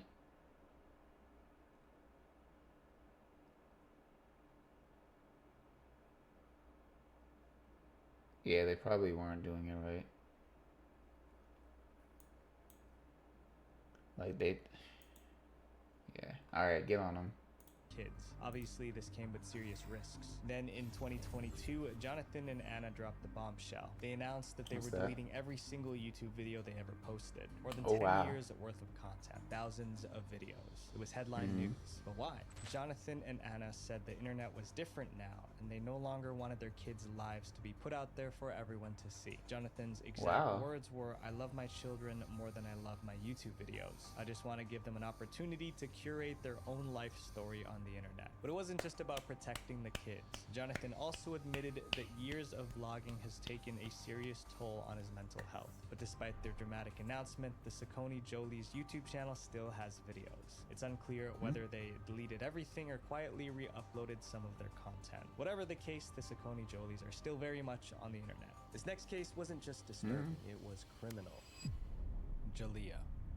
Jalea was just 7 when she and her siblings started appearing on the YouTube channel CJ So Cool. They made pranks, vlogs, and family content. The man behind the channel was CJ, Jalea's stepdad. CJ's brand was being the wild, unpredictable dad who pranked the kids. But some of CJ's pranks didn't seem funny. They felt mean. In one 2016... Yo, he coming for everybody this video. CJ secretly mixed Nobody's laxatives safe. into his kids' ice cream. After eating it, they held their stomachs in discomfort. While they complained, CJ just laughed. He filmed the whole thing like it was a joke. The prank was so absurd that it made headlines. But the other videos got worse. In another video, CJ convinced his wife that their kids were kidnapped. Obviously, she freaked out. But while she screamed, CJ filmed it as content. In a different prank, he made her believe one of the kids passed away in a swimming pool. The pranks were extreme, but they got views. However, not everything on the channel was this extreme. CJ also posted fun family vlogs, and Jalea appeared in these happy videos. We got Jada up in the house looking fresh in the babe style. Okay, nah, no, hold up. Hey, wait, nah, those babes did kind of go off. Did you get in the fight? Wow. Any more arguments? Then in 2022, the family fell apart. CJ Why does he seem like a split, and it was a messy breakup. In the end, CJ's partner left with their kids, including Jalea. Viewers thought that was the end of the story, but 2 years later, Jalea came forward with serious allegations. Anyone who saw the channel saw Jalea and CJ together. Remember, CJ was her stepdad, but their bond seemed natural, like a father and daughter. That's why her accusations were so shocking. Jalea said CJ acted inappropriately toward her when she was younger. To back up her claims, Jalea shared disturbing entries from her personal diary. When that day comes and I see him in the casket, I promise you I'll be crying. The tears of joy, all of my anger, sadness, and hate for that man will always stay with me though, till the day I die. I'm just so mad at myself for letting him. But CJ denied everything. Jalea didn't back down. On Instagram, she said she wasn't a little girl anymore and that she stood by what she said. Eventually, the case went to court, but it didn't go far. In March 2025, CJ revealed that the charges were dropped. No one knows what truly happened. It's disturbing to think that the girl smiling in those videos could have been suffering behind the scenes. On the other hand, it's just as terrible to think it could have all been made up. These next influencers had everything in them, they lost it all. The Ace family. They've been called YouTube's fakest family, and it's not hard to see why. The Ace family channel revolves around Austin McBroom, his wife Catherine, and their 3 kids, Elle, Aliyah, and Steele. They're called the Ace family because of the first letters of their names, Austin, Catherine, and Elle. If you are new to this channel, make sure you hit that subscribe button and join the family. With over 18 million subscribers, their channel is packed with vlogs, pranks, and picture-perfect family moments. But although they are popular, the Ace family has faced a ton of backlash for the content they create. For starters, some viewers hated how much the Ace family flaunted their wealth. Almost every video felt like a commercial for how rich they were. They flaunted expensive gifts, designer clothes, and luxury People love that vacations. stuff, And when apparently, that though. wasn't enough, they took out a high-interest loan to buy a $10 million mansion just to flex. It felt like they were telling their fans that happiness only comes from having a perfect materialistic life. But when people weren't calling them out for flaunting their wealth, they were accusing the Ace family of deceiving viewers. On August 16th, 2018, the Ace family uploaded a video claiming their home was robbed while they were away at Disneyland. Austin McBroom filmed the shattered windows and claimed some of his wife's designer handbags were missing. He even recorded the police arriving to inspect the scene. At first, viewers felt bad for them. Then a suspicious receipt surfaced online. It showed that the Ace family paid a group of actor cops to film a video with them. Also, this officer, who seems more than happy to be in this vlog, looks somewhat similar to Officer Oriel, a fake policeman you can hire from Cop Shop LA. Viewers also pointed Cop out that Shop many LA. electronics and luxury goods weren't stolen, which didn't make sense. Suddenly, people started asking, was the whole robbery staged? Of course, the Ace family denied everything. People made up a receipt that we paid actor cops. Yeah, I saw Did that. they? They literally made it up. They typed that it the out, made it Pulse? up, and the fact that it was just typed up. very professional. They thought it was real. Eventually, the drama faded, but another problem was about to hit the Ace family. This time, it was What's all that? about money. In June 2021, Austin was accused of being a scammer. He organized a YouTubers versus TikTokers boxing event. The winner was supposed to walk away with a $1 million prize. However, after the event, many participants complained that they were never paid. They were never A few paid? months later, the Ace Bruh. family got more bad news.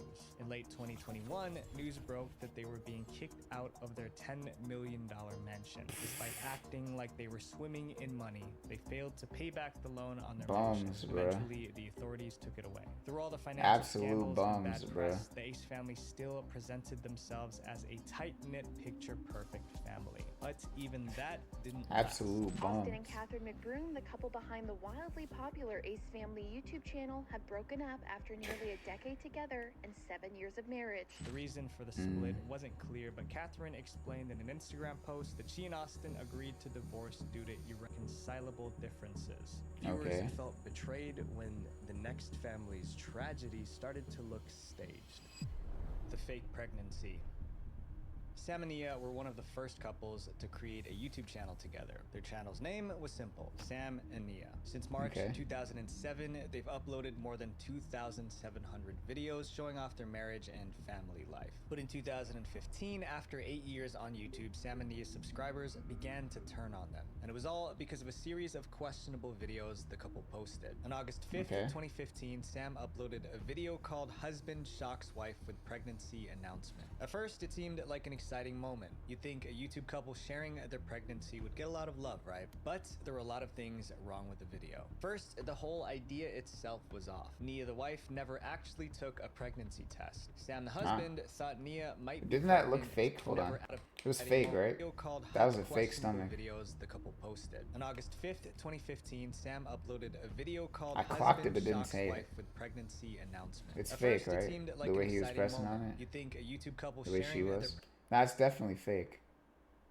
Hold on. I clocked it, but like, I didn't say anything. That's definitely fake, right?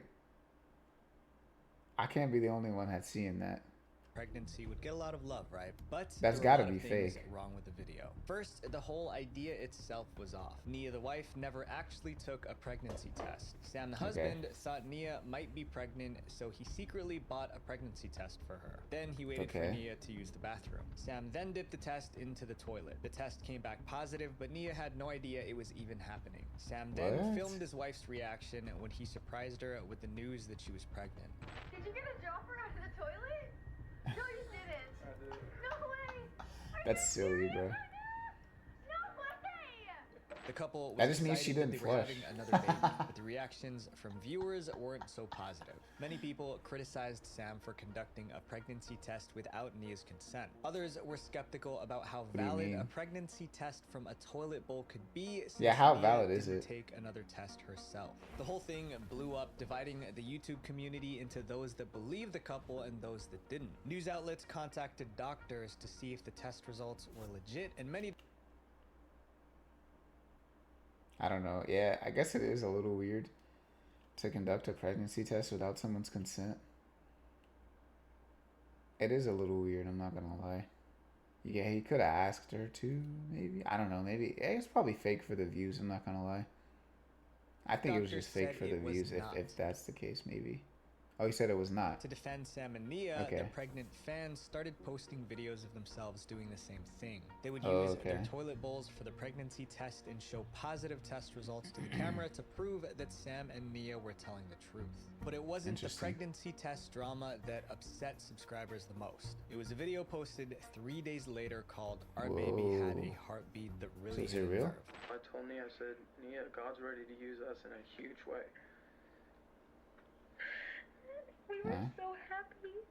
Just days after the pregnancy No way, announcement a video, miscarriage? Sam and Nia shared a heartbreaking update. Their baby was gone. The couple cried as they revealed that they lost their baby. But instead of triggering sympathy, this video only made subscribers angrier. Their problem was that Sam and Nia didn't visit a doctor about the pregnancy or the miscarriage. The couple chose to only consult each other, with Sam saying that he could handle everything since he was a nurse. Their behavior was unusual and subscribers began to distrust the couple. Right after the alleged miscarriage, Sam and Nia started making their daily vlogs again, but they weren't behaving like a couple who just lost a baby. On the contrary, they did things that made subscribers suspect that the miscarriage and pregnancy were both faked. For example, the next day after the miscarriage announcement, they posted a video taking their kids to Legoland. Disney? But instead of paying at the gate, Sam and Nia wanted to get in for free because of their recent viral videos. When that didn't work, Sam complained. He wants to leverage our viralness, our virality, to get into Legoland. I don't think he's right. No, sorry guys. He didn't even recognize the video. Now we got a bunch of disappointed kids. Instead of taking time y'all can just pay, right? Don't y'all have the money? Was trying to get special treatment as YouTube stars. In the same video, probably Sam just announced grieving. that he was quitting his job as a nurse to do YouTube full time. With all these announcements, one after the other, the public suspected that all of this was I don't know. People act so weird when they're. In the words of Kendrick Lamar, I agree different. Channel. Sam Wait, maybe they were, maybe they weren't actually. I don't know if it was fake or not. However, if their YouTube videos went viral, they could support themselves entirely through YouTube. What was the easiest way to achieve virality? Create a sob story. And things kept getting worse. When BuzzFeed called Sam's workplace to ask if he quit, they said he didn't. According to the employment records, Sam still worked as a nurse in the hospital. Whether that was due to delayed paperwork or because Sam lied, no one knew. Either way, it looked like Sam deceived his subscribers, hurting his credibility even more. But this was nothing compared to the scandal that was yapping again, bro. In July 2015, Ashley Alright. We gotta pause it real quick because I need some water. I need to re-up on my water real quick. So I'll be right back. What is it, 48 minutes? Oh, it's 1:30. It's 1 hour and 29 minutes into it. So I gotta log that, clock it. Let's get it. Ashley Madison. Did we do this already? Madison, a dating website for we saw this, right? extramarital. This is when like the cheating husbands scandal. They started outing people. Was that it? Need some chapstick though. Yeah. Need some Bapstick, bro. Alright. Affairs was hacked. This website was made specifically for married couples to secretly cheat on their spouses. 3 months later, the hackers released the name of tens of millions. I'm surprised there's not like a plural form of spouses like Sam's Spice. name was on that list. If you want to learn more about the Ashley Madison hack, you can check out my other video where I cover it in detail. Sam made a video addressing the scandal. As you may have seen, my name has been associated with an he was doing it? account. Website. Whoa, made there's for deep lore. Who want to have an affair. I'm here to clarify some of this with you guys because I owe it to you.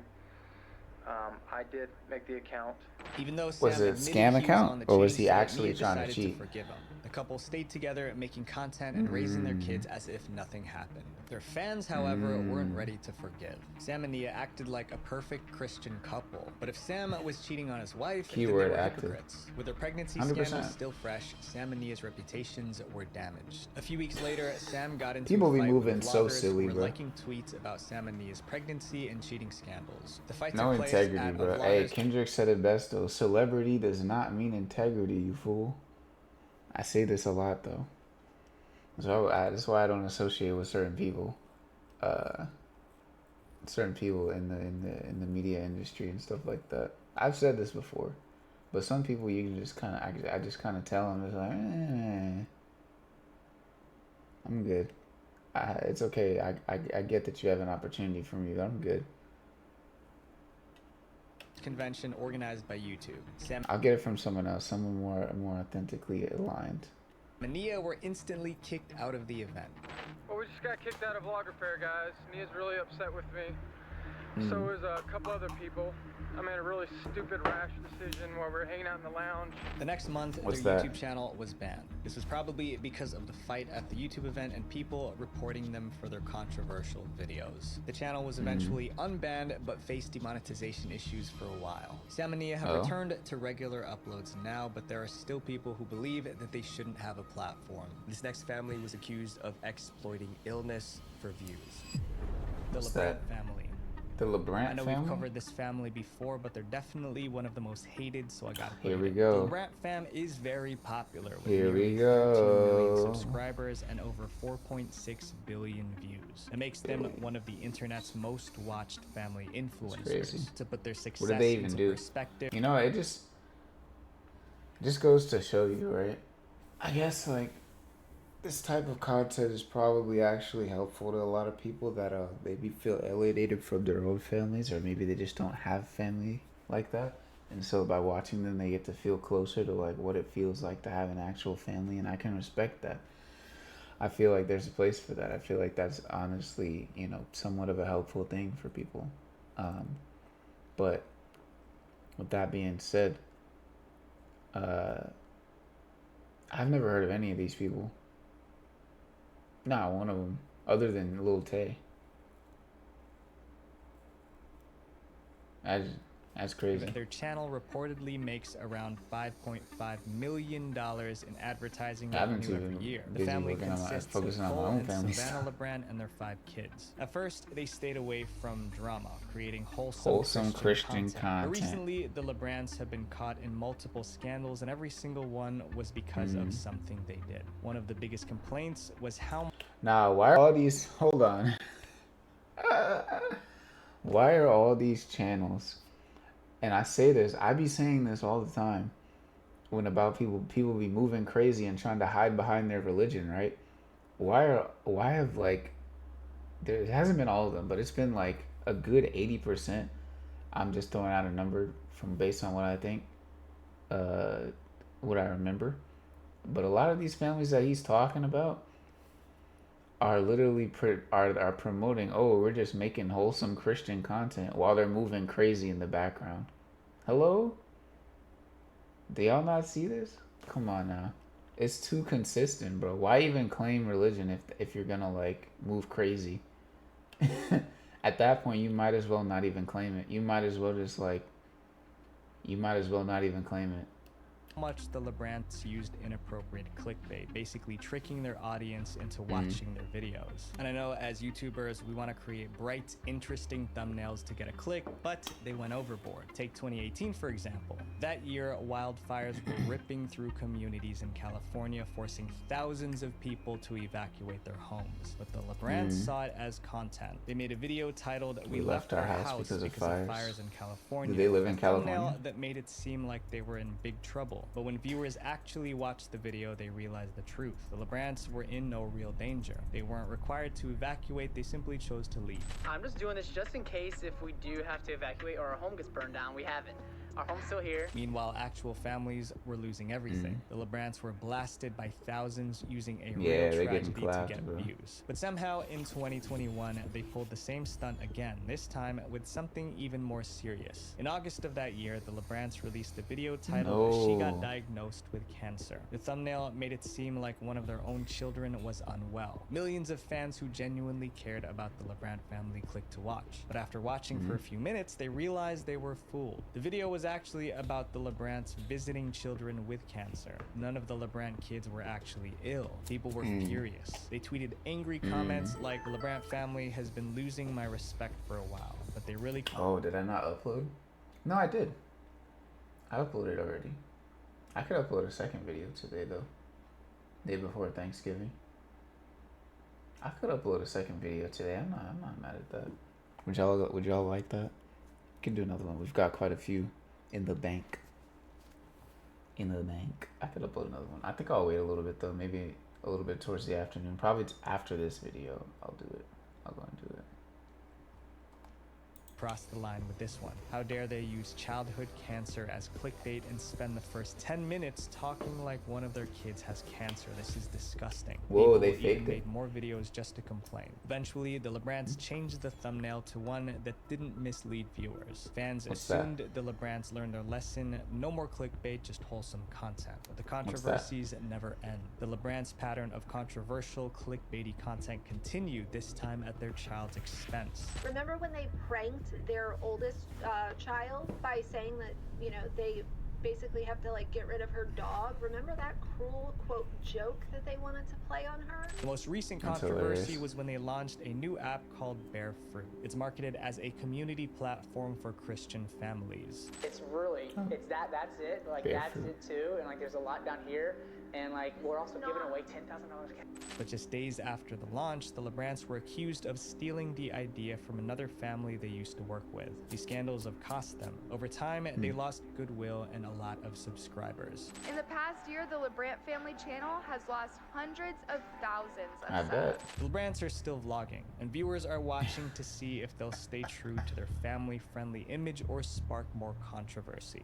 These next influencers divided the internet. Half felt sympathy, the other half was furious. Nah, but like people, honestly, like you could say one thing, like not gonna lie, you could say that there's one thing about these people, but it's also not them that are giving themselves a platform. It's also people watching them.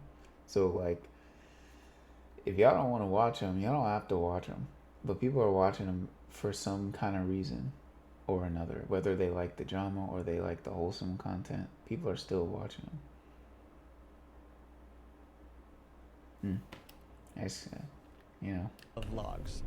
When Della Vlogs first started, it was a couple's vlog. Dallin and Bella filmed their life, just a fun, goofy couple making videos together. That's why the channel's called Della Vlogs, a mix of Dallin and Bella. Fans adored their picture-perfect love story. Eventually, they got married, but as their content shifted from couple vlogs to family vlogs, things started to change. That's when the problems began. After marriage, Dallin and Bella spent 5 years trying to have a baby, but it just wasn't happening. They opened up about their struggles in video after video, hoping to connect with others going through a similar situation. Eventually, they decided to adopt, but the way they went about it was very unusual. Especially since they tried to get a baby from the internet. Mind you, they started their videos by saying, like, if you have a baby, and they went on a podcast, if you have a baby, we will adopt that baby. Then something amazing happened. What's wrong with that? A woman who saw their vlogs reached out. She was expecting twins. What's wrong and with that? offered to let Dallin and Bella adopt her babies. When they continued What's wrong with talking that? over text, the woman encouraged them to get the nursery ready with everything they would need for the arrival of the twins. It felt like a dream come true, but the story wouldn't end well. What's wrong with In May that? 2023, Dallin and Bella made a sad video. They revealed they were victims of an adoption. Oh, they got scammed? It turns out that the woman who promised them twins was never pregnant. She made up the entire story. Tearing up, Dallin and Bella explained what happened. No, there can't be real. Why is there a scam for everything, bro? People be scamming on everything, I promise. That's so crazy. Why this, though? Why that kind of scam? Like, why get somebody's hopes up about giving them, like, actual kids and then just being like, oh, sorry, can't do that, da-da-da-da-da. What? You were never pregnant, but, like, I guess that's, honestly, they should have, that's so bad. Why would you do that? Honestly, they should have checked first, too. Honestly, I can't even fault them for not checking. Because if someone was talking about, if someone was talking about, we're expecting twins and whatnot, like, my first question would not be, send a photo for proof, right? Because people, why would somebody joke about that? This is so foolish. Started talking to this female, and the This messages is so that she would foolish, send bro. us and the texts that were People going gotta back be, and forth people are so just seemed unserious. so perfect. We actually confirmed with other people near her, people that are close to her, people that she works with, that she is not pregnant. And they weren't the only ones. Other families have also been tricked by This same is so woman. At first, people unserious. felt sorry for Dallin and Bella. Their comment section was filled with support and kind words. Their video about the scam racked up 3.7 million views. But then something shifted. Instead of moving on, Dallin and Bella kept making video after video about the scam, stretching the story into multiple videos. Each video got a ton of views. And soon people started to wonder, were they sharing their pain or dragging it out to get views and make money on YouTube? Probably All both. This, their videos were trending millions of views. I don't think They it's got mutually a ton of exclusive. money from those videos. And in the end, they were just like, well, we just want to do this to share awareness. Dallin and Bella made even more content about the scam. Everybody wants to know is, are we pressing charges on our scammer? Do you want to answer it? They even filmed a video about cleaning out the nursery they prepared for the twins. And with each new upload, the backlash grew louder. Being super clickbaity first about adoption, You don't have to which you clean shouldn't it do, out. which is disgusting, by the way. Then, just when the adoption scam drama seemed to be dying down, Dallin and Bella shocked everyone with another announcement. In July 2023, they finally adopted a baby. Hey, but with let's the new go. baby came new troubles. The adoption seemed like good news, but not everyone was convinced. Some viewers questioned how they managed to adopt so quickly. Is because they adopted a kid way faster than anybody else could, and they were being very secretive about how they did it. Others went even further, accusing them of treating the baby like a prop for content. Today, Dallin and Bella still have millions of subscribers. Many still adore them, but to others, they're influencers who will do whatever it takes to stay in the spotlight. This next family turned their kid's bedroom into one massive advertising space.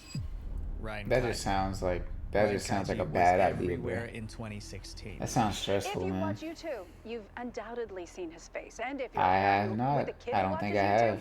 Ryan of Ryan's Toys Review is a face you know really well. Ryan's Is videos it? were mostly toy I don't reviews. know. He'd open a box, play with the toy, and share his Maybe my thoughts. nephew And it made knows. him rich. Between 2016 and 2017, Okay, not Ryan likely. earned $11 million US.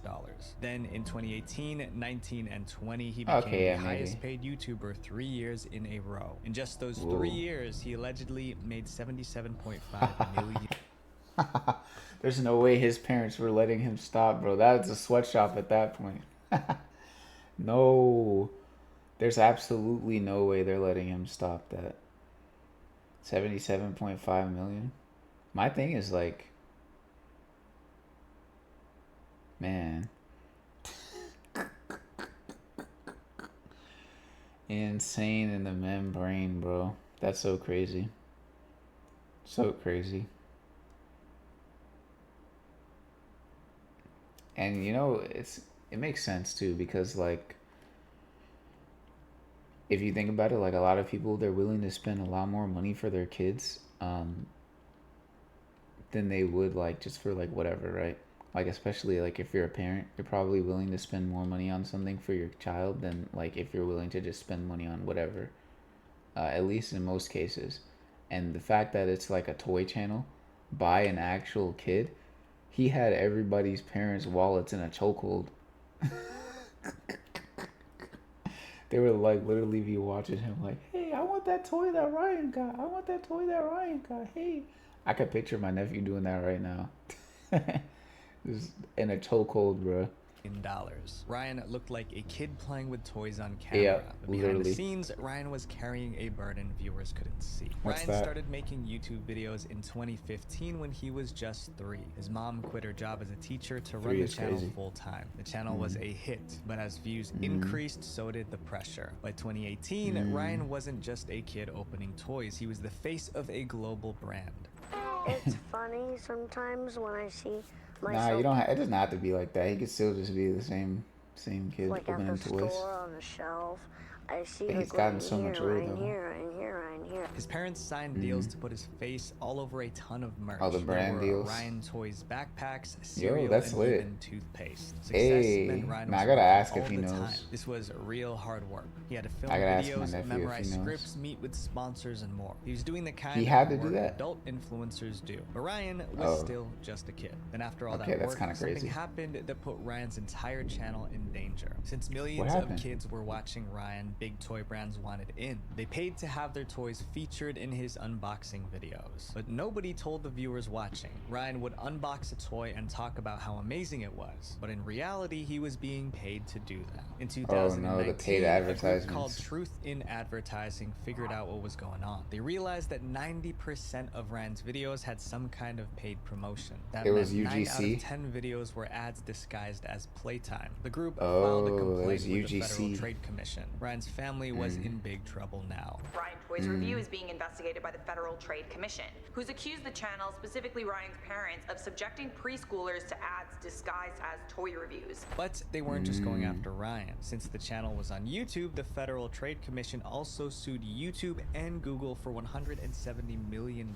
It was a giant mess. To make sure this never happened again, YouTube made some major changes. And now YouTube is spinning out YouTube Kids, a separate app, which will have much more strict policies around ads, what kind of ads can go in, how they're displayed. That goes exactly like when you're, exactly like when I'm uploading videos and they're asking like, oh, is this content made for kids and whatnot? That's probably what this was from. YouTube moved all kids content to YouTube Kids, and they added stricter rules around advertising. Ryan's World is still one of the biggest channels on YouTube, but it cost Ryan his childhood, because while most kids were just playing with toys, Ryan spent his childhood selling them. This next channel became so controversial that the producer ended up... Did it really cost him his childhood? Because I feel like he was still like, at least for a part, right?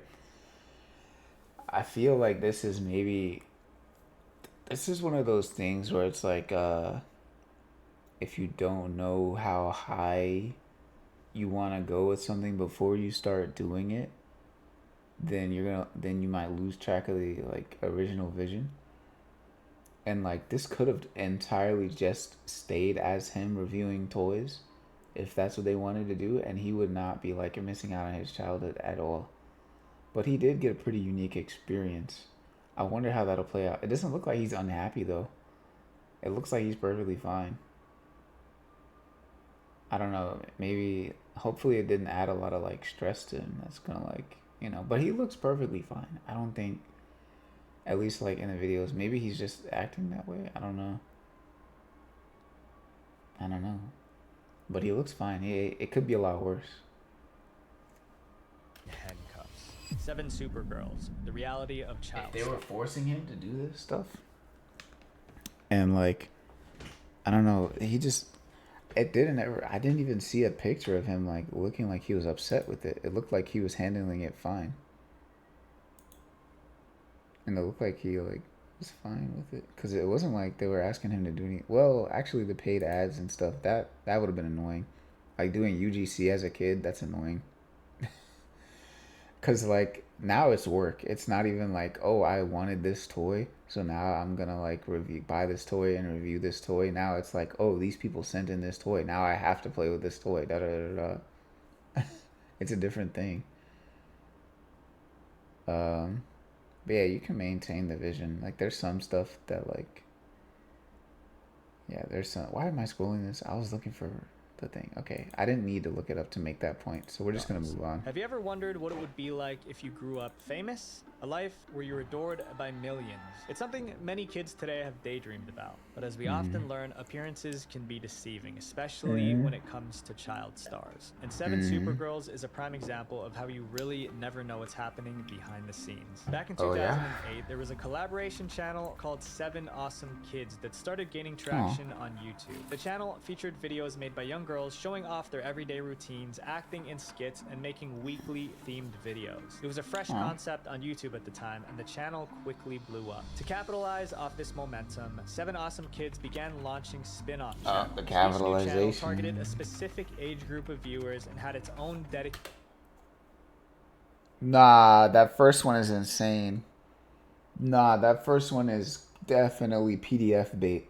7 Perfect Angels. Nah. Team of girls producing video. The youngest 7 Twinkling Teens. Either they're just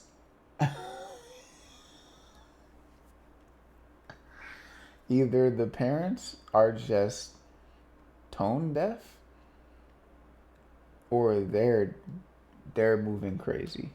Either they're tone deaf or they're moving crazy. I'm gonna just call it what it is. 7 Awesome Kids evolved from a single YouTube channel into a full-fledged brand with 7 different channels under its umbrella. Amassing a combined total of over 16 million subscribers, these channels were a force to be reckoned with. One of these channels was 7 Super Girls, which targeted the tweens demographic, which is from ages 8 to 12. 7 Super Girls soared in popularity by serving up content that young girls could easily relate to. The channel not only amassed over 9 million subscribers, but also became a magnet for fan admiration. Many of their young audience idolized the girls featured on the channel, making it one of the crown jewels in the 7 Awesome Kids empire. Where are the While parents all the at? beautiful faces on screen led viewers to think that it was all just lighthearted fun. The reality was far different. Behind the scenes, an organized team of adults carried out a strict system to hold everything together. Emily Jade, who was a former 7 Supergirls member, gave a breakdown of the entire process. The girls would have to audition for a spot on one of the channels. If they passed, they were required to prepare 1 video per week that would be posted on their designated upload day. The parents would help the girls film the videos, which were then sent to the manager for approval before upload. The 7 channels were ranked from least popular to most popular, with 7 Supergirls being at the top. The girls had to work their way up and grow their fan bases in hopes of having a shot at being on 7 Supergirls. As the girls moved to higher ranking channels, they became subject to stricter rules.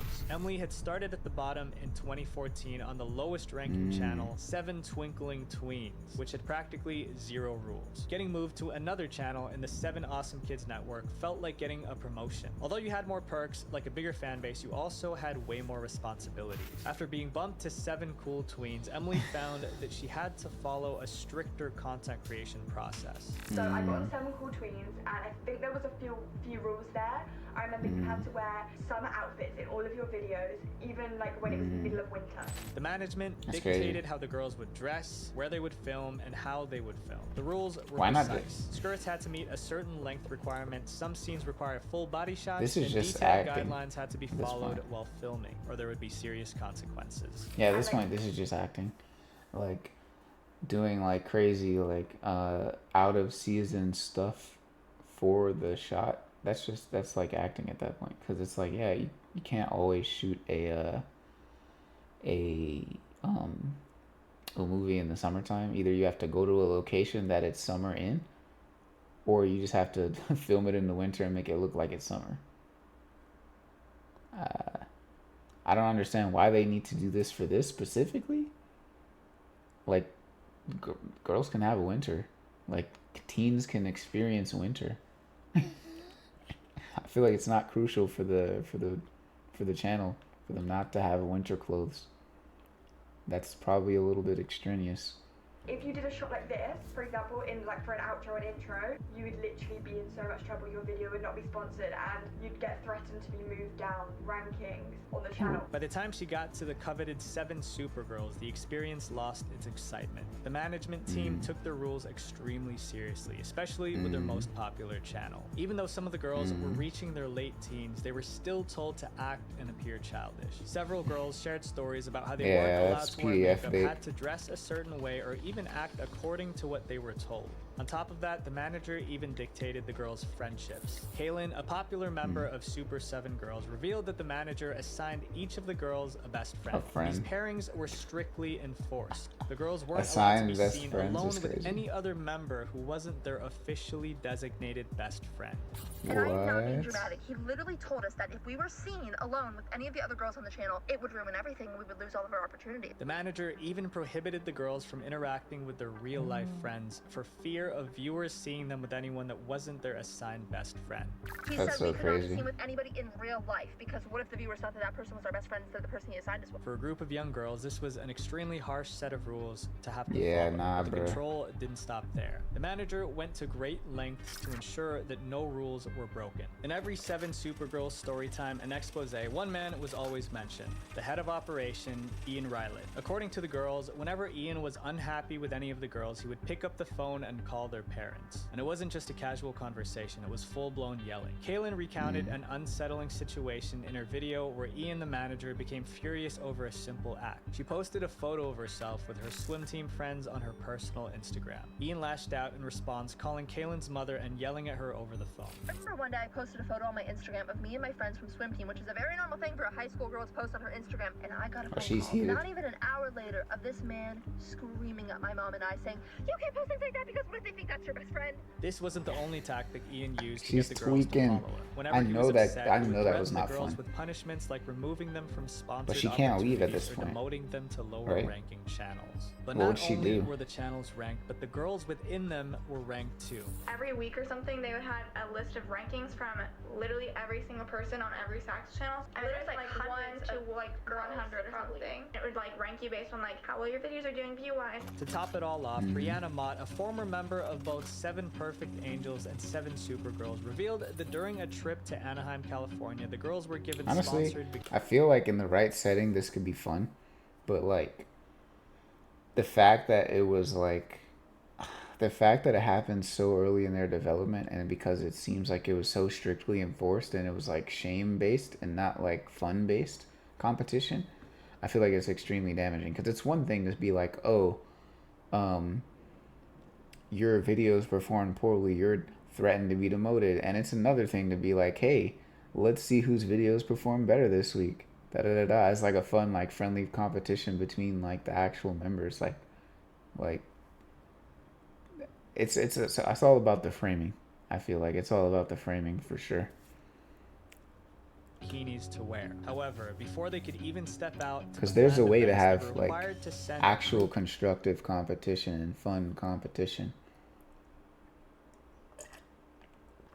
But that's not it. photos of themselves in the bikinis to the management team. Getting manager approval was a standard practice in all of the 7 Awesome Kids channels, but this time, the reason behind the photos will shock you. And I recently found what's out that? that there actually weren't any sponsors, clothing sponsors in that matter, the entire time that I was on at least, but for the past 3 years as well. And he would have everybody hit send approval photos to him. High quality, to send them into him, and he said that he would send them into the sponsors. Turns out those were just for his personal gain. Ian was not only a stern manager, he was a creep. On August 17th, 2018, in a jolting turn of events, Ian Rylet was arrested for the mistreatment of one of the girls involved in the channel. Of course he was. Immediately demonetized all of the 7 Awesome Of course Kids he channels was. in response. Bro, immediately. Oh my gosh. Of course, you could have looked at the name of the channels and found that out. Heck no, bro. The saga finally came to an end less than a year later on March 12, 2019, when YouTube took the drastic step of terminating all the 7 Awesome Kids channels. The arrest and shutdown of the channels marked a grim but necessary conclusion in this world of young YouTube stars. These next influencers love pranking their kids to the point that they lost them. The downfall of Daddy05. Daddy05. Welcome to the channel Daddy05. This family YouTube channel features the Martin family, which is made up of the father, Mark 05. Why was that kid holding a cigar, bro? Why was that kid in there with the cigar, bro? What is this? YouTube channel features the Martin family, which is made up of the father, Mark, mother Heather, and their children, Jake, Ryan, Emma, Cody, and Alex. One thing to remember is that Heather is Cody and Emma's stepmom. The Daddy05 channel revolved around Mark and Heather pranking their kids. The pranks started innocently, involving things like Mark jumping out and scaring his kids. As the channel slowly started to gain subscribers, Mark realized that the videos where the kids had extreme reactions to his pranks gained more views. This is where things took a creepy turn. Some of their kids had more extreme reactions than others, but one kid in particular would often have meltdowns in reaction to pranks. Their 10-year-old son, Cody. Cody had been diagnosed with oppositional defiant disorder, or commonly phrased as ODD. According to the Mayo Clinic, oppositional defiant disorder? That's a thing? I thought it was just kids not trying to be controlled by adults. No idea that was a thing.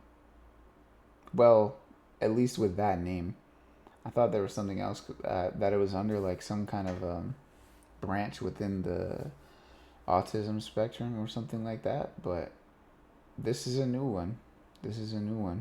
Very interesting. Yeah, vindictiveness, spiteful and seeking revenge. Yo.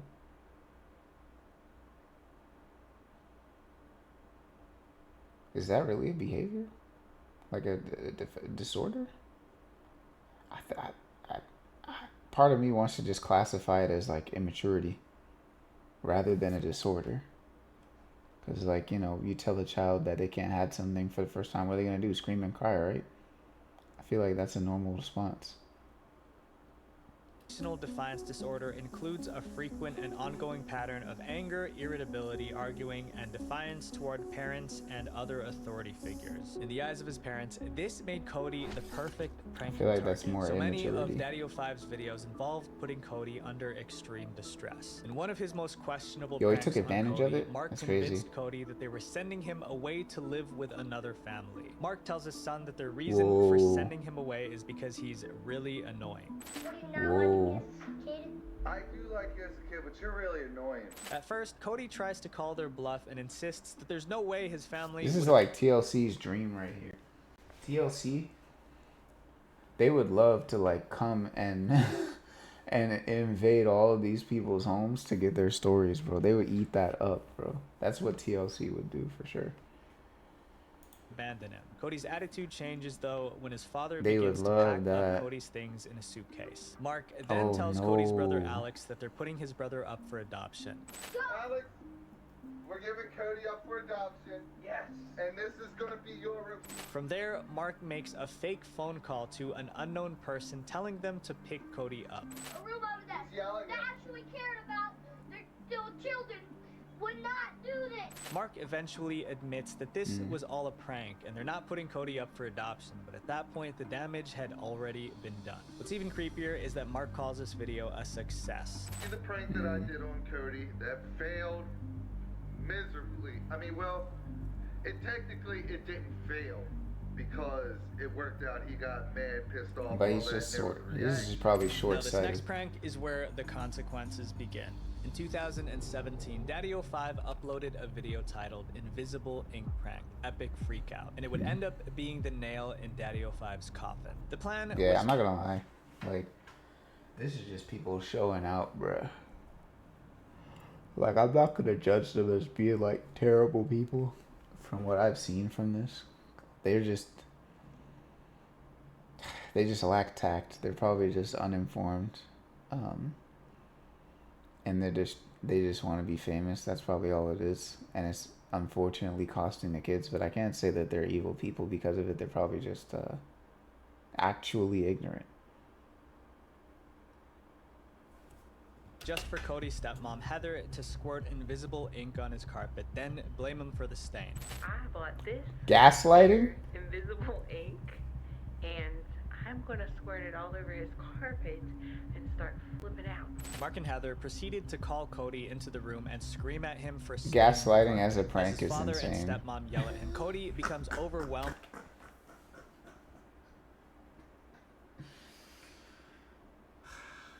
This is so silly, bro. I don't know how I made it this far into the video, man. Okay, it's starting to get to the point where they're like, okay, this is like less like intentionally malicious and just more like just stupidity that's just being filmed. With emotion. His face turns bright red and he begins crying. Really doing gaslighting as a prank? I didn't do that. As the tensions rise, Cody's brother Alex steps in to try to defend his brother, but backfires on Alex and they accuse him of staining the carpet. From that point, Cody and Alex are crying while their parents continue yelling at them. Mark finally reveals that this was all a prank and no one is actually in trouble. It's invisible ink, it goes away. Mark was laughing. I see laughing like a demon. Shaken up. And the video even ends like this. This guy. The dad might even be autistic, bro. Key. Maybe he has the same deficiency as the one the son has. And so he's like he doesn't even really realize like that he's doing something stupid because he's like also not developed in that way, I guess, to be able to recognize it. I don't know. Don't forget to like and subscribe to that85. The invisible ink prank video instantly received a major backlash from the YouTube community. The video was removed from the Daddy05 channel shortly after being posted. But that didn't stop people Gaslighting as a continuing prank to raise issues with the Daddy05 channel. This looks horrible and traumatic. This then resulted in myself and others going through a bunch of their other videos to find if there were other instances of this. We didn't have to look hard. There were multiple examples. Daddy05 was now on a lot of people's radars, including the police. The Maryland police launched an investigation into Heather and Mike Martin. They didn't have to go digging for evidence. Everything they needed was plastered all over the Daddy05 YouTube channel. In July 2017, Heather and Mike were charged by a Maryland court for the ink prank video and other similar pranks on their Daddy05 CPS got called. Things got even worse from there. That new fallout for the YouTube family, whose extreme prank video sparked a major backlash, and TJ Holmes has new details for us. Mike and Heather ended up losing custody of Cody and their daughter Emma. Police removed the kids from the house and placed them in the custody of their biological mother, Rose Hall. When Rose was reunited with Cody and Emma. Wait, hold on. They're not their not their actual parent? Oh, maybe that's why they were. That's tough. Man, you get adopted and then or not even adopted. I don't know how they got custody. Maybe I wasn't paying attention. But I don't know how they got custody of them. I don't know. Okay, dang, that's tough, man. They got like adopted into like getting gaslit and pranked for views. That's clear tough. That Cody had been brainwashed by his stepmother Heather and his father Mike. He said some That's things tough. that were Oh, it's his actual father. He hated me. That Mike and Heather. Oh, I see. I understand. Okay, so it's his actual father, but okay, never mind. That doesn't make sense because he was the one who targeted him. So it was his actual father and his stepmother. Like he was garbage. Cody and Emma eventually readjusted to their new home and now seem to be living happily. The same cannot be said, though, for Mike and Heather. The two pleaded guilty for their charges and were sentenced to 10 years probation. In light of all the controversy surrounding the channel, YouTube took down the Daddy05 channel. But that didn't stop Heather and Mike from continuing to post videos on the internet. The two created a website called family05.com. They uploaded videos to the website and charged people membership fees in order to view their content. Their mission to continue making money off videos featuring their kids was brought to an end, though, because they were forced to take down the website due to violating the terms of their probation. So the influencers that we've covered so far are pretty controversial, but this next... Why are they the only ones that got probation? Or any sort of like, what's the word?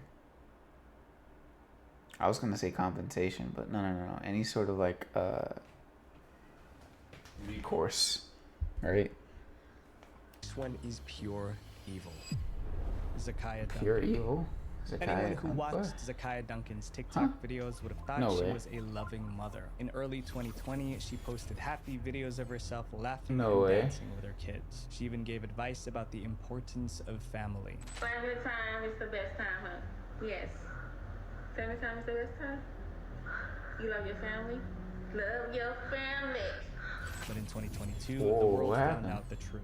Zakiya wasn't a loving mom, she was a monster. Zakiya lived in Texas with her 7 kids, including 16-year-old twins, a boy and a girl. Zakiya's boyfriend, 27-year-old Jova Terrell, also lived with them. To outsiders, everything looked normal, but inside that house was a nightmare. One cold October night, the twins made a run for it. No shoes, one not wearing a shirt. It was cold outside. They were desperate. New surveillance video shows the twins going to a neighbor's home early yesterday morning, begging for help. After several rejections, a neighbor finally let them inside. When the twins explained the situation, she was speechless. They claimed they were not fed properly, locked indoors, and sometimes handcuffed, just to name a few. They needed to escape. So one night, the boy hid the key to the handcuffs in his mouth. Then they waited. The moment their mother and her boyfriend fell asleep, they unlocked the cuffs and ran to the neighbors for help. After hearing this story, the neighbor called the police, but the cops got there too late. Police soon got involved. involved, and that's when the twins' mother and her boyfriend fled with their 5 other children, sparking that Amber Alert. But Zakaya and her boyfriend couldn't run forever. Just a few hours later, police arrested them in Baton Rouge, Louisiana. All 7 children were placed in Child Protective Services. Zakaya Duncan tricked the internet into thinking she was a loving mother, but behind the TikToks and happy videos, she was the worst family influencer ever. This next case made national headlines for a terrible reason. The infamous 8 passengers. You might have already heard of 8 Passengers and their controversies. 8 Passengers is a family YouTube channel that was created in 2015 by Ruby Frank. Ruby posted vlogs featuring her husband Kevin and their 6 kids, Sherry, Chad, Abby. Everybody trying to be cheaper by the dozen, bro. Deeper by the dozen. Yo, somebody, no. Everyone trying to be cheaper by the dozen, bro. You know what would be funny though? As like not an actual idea, but like a healthier, if it could be healthily implemented, right? Heck, maybe even an actual, like, I guess staged family comedy or something called like Deeper by the Dozen. And they were just like deeper than a dozen. I don't know. And Eve. On the surface, 8 Passengers seemed pretty innocent. Ruby mainly posted vlogs discussing parenting and marriage. The only downside to giving your kids a flip phone is I swear I have to remember how to work it every time I go through it. At first, Ruby seemed pretty relatable. She posted honest videos about the struggles that come with being a wife and a mom to 6 kids. You know, I imagine like this is an interesting thing, like when it comes to like people who want to do content creation and like be a part of content creation, but they also want to have time for their family and stuff like that. So like I kind of get an aspect of it to where it's like, okay, you know, you want to spend time with your family and you want to also like get into content creation and do that. And for a lot of people that would divide their resources, like their attention spans, right? Either they'd focus so much on raising their family that they wouldn't have time to do their other stuff, or they focus so much on the other stuff that they wouldn't have enough attention for their family. And so like, oddly enough, in a sort of synergistic way, a good middle ground would be to just make content with your family, right? You know what I mean? Like, I can see that from a perspective for a lot of people. Yeah, like I get it. But when it's done well, I feel like it has to have a good structure to it. A nice, healthy structure that involves, like, you know, maintaining the vision, but also not at the expense of the people who are actually involved in doing it. The 8 Passengers channel even had a following of roughly 2 million subscribers. But when you look below the surface of this relatable mommy vlogger, you'll find some of the creepiest family dynamics on YouTube. As 8 Passengers rose to YouTube fame, viewers began pointing out some of Ruby's questionable parenting methods. And the more you look at the 8 Passengers videos, it becomes clear that Ruby wasn't just a mother, she was a dictator. Ruby ruled her household with an iron fist, and she went to bizarre methods to discipline her children. One of 8 Passengers' most controversial videos involves Ruby's oldest son, Chad, explaining his most recent punishment. My bedroom was taken away for 7 months and then give it back like a couple of weeks ago. What does that mean? While Ruby creepily laughs, Chad goes on to reveal that he's been sleeping on a beanbag for months. But he must have done something pretty horrible to his back is going crazy for 7 months, right? Well, this was the reason. That I woke Russell up at 2 in the morning and told him that we're going to Disneyland and he has to pack. It was a small prank where Chad made Russell think that they were going to Disneyland. I'm sure anyone who has siblings is guilty of disappointed, bro. But in the Frank household, they were not tolerated. Another of Ruby's most notorious videos features her ranting to the camera about her 6-year-old daughter Eve forgetting to bring her lunch to school. Eve's teacher then texted Frank asking her to drop off Eve's lunch. Ruby's response?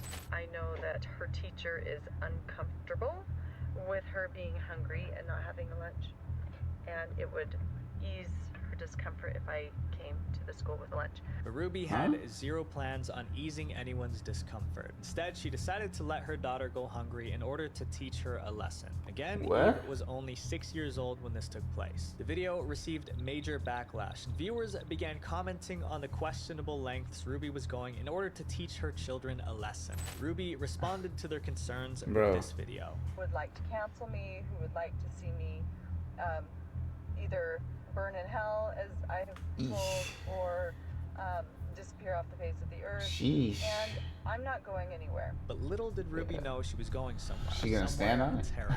I need to introduce you to Jody Hildebrandt. Gonna stand Jody on Hildebrandt describes herself as a life coach and licensed therapist who Another has 5 brand. years of experience with treating addiction. In 2012, Jody started a company called Connections Classroom, an online-based education program that helps people overcome issues including addiction, relationship problems, and mental health struggles. If you're like me, you've had pain in your life.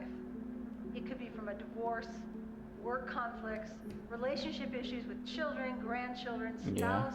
Basically, people can pay to be members of Connections and receive Jody's online resources to help them deal with whatever issues they're facing. Jody teaches 3 main truths: impeccable honesty, rigorous personal responsibility, and humility. On her website, she claims if people do not learn these new truths from her, they would never be able to connect with you or others. But what does this all have to do? Alright, come on now. This was probably written up by some random marketing department.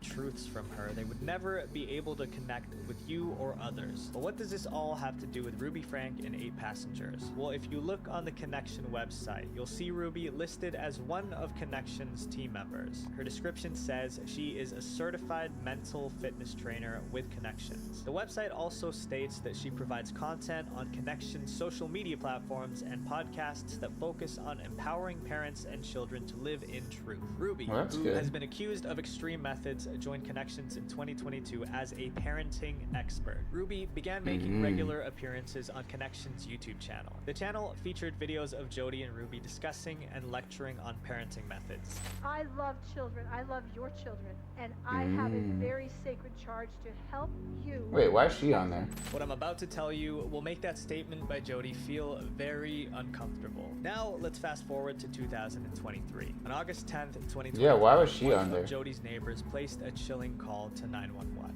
I just had a 12-year-old boy show up here at my front door asking for help. And he's said he just came from a neighbor's house, and we know there's been problems at this neighbor's house. That 12-year-old boy was Ruby's son, Russell, and the neighbor's house he came from belonged to Jody Hildebrandt. Jody's neighbor goes on to explain that Russell had escaped from Jody's house by crawling out of a window and appeared to be distressed, malnourished, hungry, and thirsty, with tape on his legs. From there, Utah police came knocking on Jody's door. Once they entered the house, they were horrified by what they saw. Police discovered that Ruby's daughter, 10-year-old Eve, was being held captive in Jody's home. She was also in the same horrible condition as her brother Russell. Russell and Eve were then taken to the hospital for medical evaluation. Upon further investigation, the police learned that Ruby had left her 2 children in the care of Jody for an unknown amount of time. What we do know is that Ruby was in Jody's house on multiple occasions while her children were subjected to severe mistreatment. As a result, both Rudy and Jody were arrested by Utah police on August 30th, 2023. Ruby and Jody have been charged with 6 felony counts relating to the horrible condition Russell and Eve were living in, including physical injury, starvation, and mistreatment. Both of them have pleaded not guilty and are currently being held in a Utah jail awaiting trial. Outside of jail, things continue to unravel for Jody and Ruby. Jody Hildebrandt has lost her medical license, and Ruby and her husband have temporarily lost custody of 4 of their underage children: Eve, Russell, Julie, and Abby. This next channel looked like a How did they lose custody? Vlog, but it was hiding a dark secret. Who did they give custody to? That's what I want to know. The most evil YouTube family. In June 2012, Michelle Hobson created one of YouTube's most famous family channels. It was called Fantastic Adventures. Fantastic. And I'm Summer, and we're from Fantastic Adventures. Michelle was no ordinary mom. She was a suburban mom with 7 adopted kids, and she made videos documenting her family's daily life. People enjoyed watching the family's fun interactions, and by 2019, their channel Fantastic Adventures had 800,000 subscribers and 350 million views. As Michelle got more subscribers on YouTube, she started making a lot of money. Like many influencers who suddenly get rich, Michelle became obsessed with maintaining her newfound wealth. But in doing so, she went from a caring mom to a monster. Michelle ran a tight ship to make sure the channel kept making money. She knew her kids were the reason for the channel's success, so she pulled them out of school to film more videos. Like other YouTubers, Michelle started using scripts and rehearsals to perfect her content. Her kids had to memorize their lines and perform them just right. But like most kids, sometimes they didn't feel like doing it. When that happened, Michelle wasn't just strict, she was cruel. Instead of giving them breaks or encouraging them, Michelle took a much harsher approach. If her kids refused to film or messed up a line, she would punish them. This included skipping meals, ice baths, or even using pepper spray. She also didn't give them enough attention. She didn't wash them, she didn't keep them in clean clothing, and for the little ones, she didn't change their diapers frequently. They kept posting videos and the money kept pouring in. Michelle was on top of the world, but it wasn't long before the truth behind Fantastic Adventures was revealed. In 2017, Michelle's neighbors noticed one of her kids running around the neighborhood in a weird way. They thought something wasn't right, so they called the Arizona Department of Child Safety. When the child welfare officers showed up, Michelle managed to talk her way out of it. This was the first time Child Services was alerted. Over the years, Child Services investigated Michelle 9 times, but they never found any real proof of wrongdoing. But in 2019, Michelle finally faced the consequences of her actions. In addition to her 7 adopted kids, Michelle had other adult children, including a biological daughter named Megan. Megan saw how badly her mom treated the others. So in March 2019, Megan called the local police to report her mother. When the officers stopped by the house for a welfare check, they immediately realized that Michelle was unfit to be a mother. The kids were in terrible shape. Michelle was arrested and charged with 30 felony counts of mistreatment. 30, bro? A woman who adopted 7 children and used them to make social media videos is now under arrest. On March 19th, 2019, Michelle's mugshot was all over the news. Subscribers of Fantastic Adventures were shocked to find out the happy family they'd been watching was all an act. Once Michelle was arrested, YouTube immediately terminated the Fantastic Adventures channel. Michelle passed away in November 2019, just months after she was arrested. It's unclear where Michelle's kids are now, but one thing's for sure, they're no longer in the house of horrors. Viewers were please so get them to a safe. Next influencer that they contacted. Please get them to a safe environment, bro. Over and over. TikTok's worst mom. People call Ash Trevino TikTok's TikTok's worst mom for a reason. She made some controversial choices. I saw Ash Trevino the first time the other day.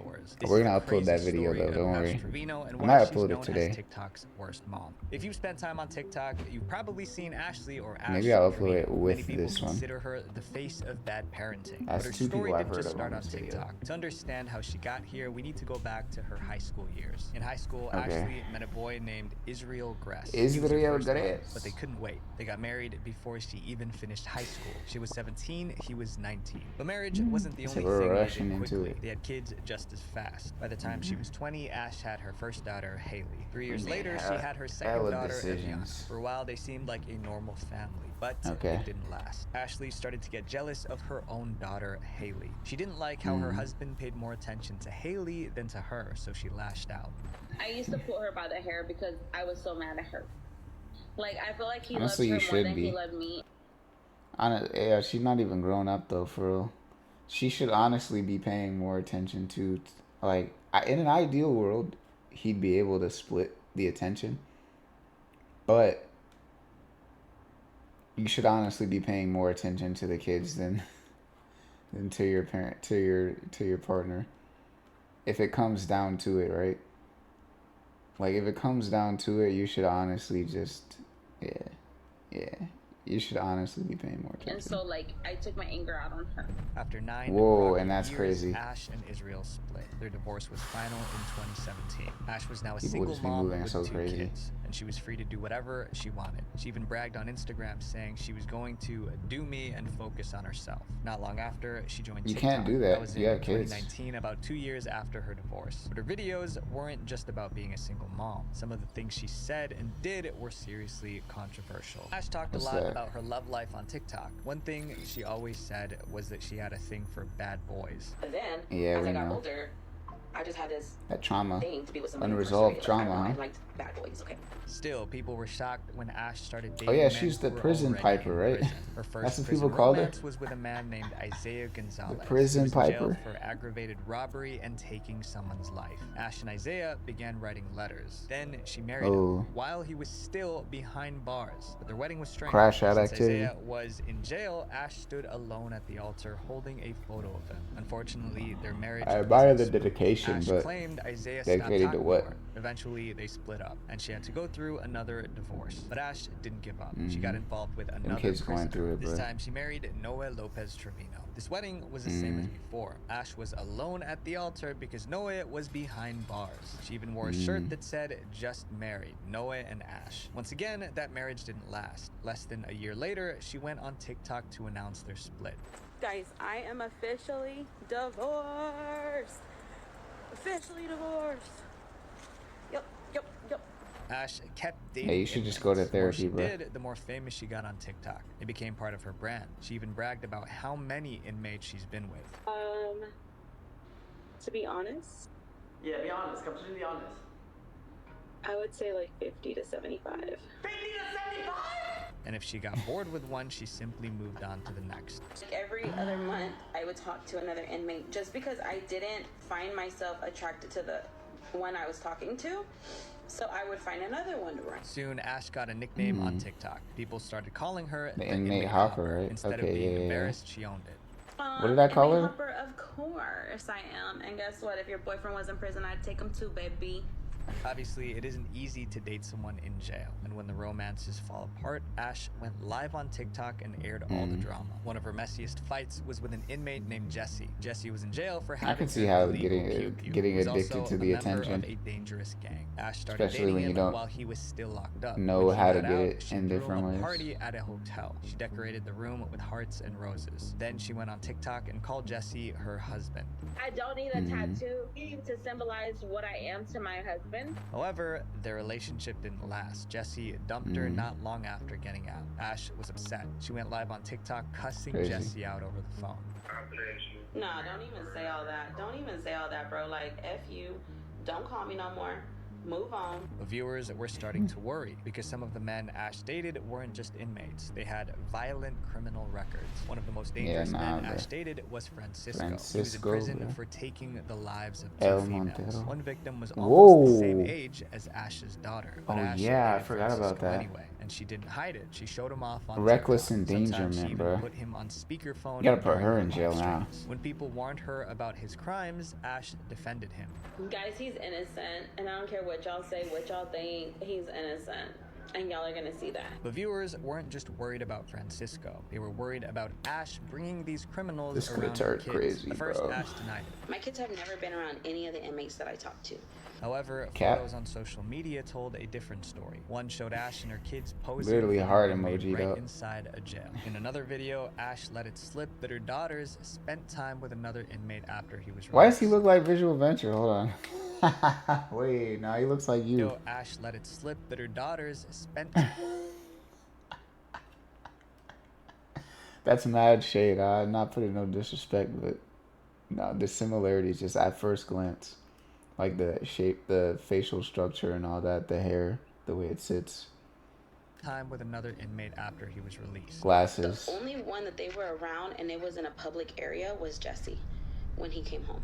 For Ash, dating inmates wasn't just about love. It became part of her income. Whenever she went live with one of her inmate boyfriends, viewers sent her virtual gifts. We know. Turned into real cash. At one point, she made 10,000 pounds in 2 hours on a live stream. That's over $10,000 in 2 hours. But even with the money rolling in, viewers kept raising red flags. They felt her choices were putting her daughters in danger. One article described her as a single mother of 2 teenage daughters who has zero interest interest in raising her children and who is vicariously living her adolescence in her 30s. Eventually, someone reported her to Child Protective Services. I feel like I want to skip this one, but for people who haven't seen CPS is the agency that the checks other if Ash kids are Trevino safe video, at home. I'll They watch visited it through. Ash's house over and over, much we but got after left? looking into things, It's they the let last her one. keep her kids. Ash even bragged about it on TikTok. Baby, CPS has never taken my kids. Yes, I've had like 20 CPS cases. They dismissed them all. Because you know why?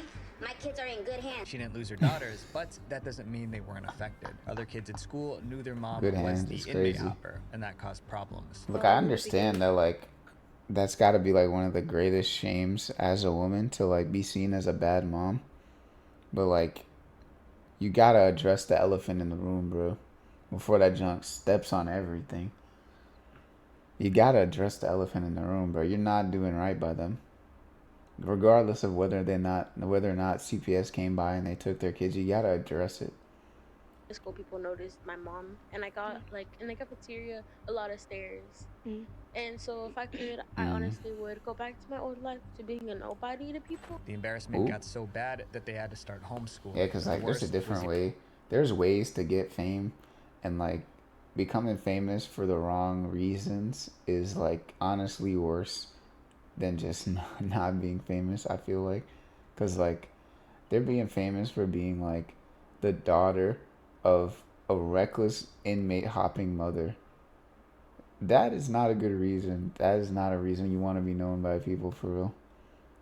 I would much rather be known, like, on my own accord than for that reason. Yet to come. In 2023, Ash started flirting with a 19-year-old TikToker named Santos. Okay. Oh, yeah, Santos. Yeah, we know that. Daddy, what are you doing?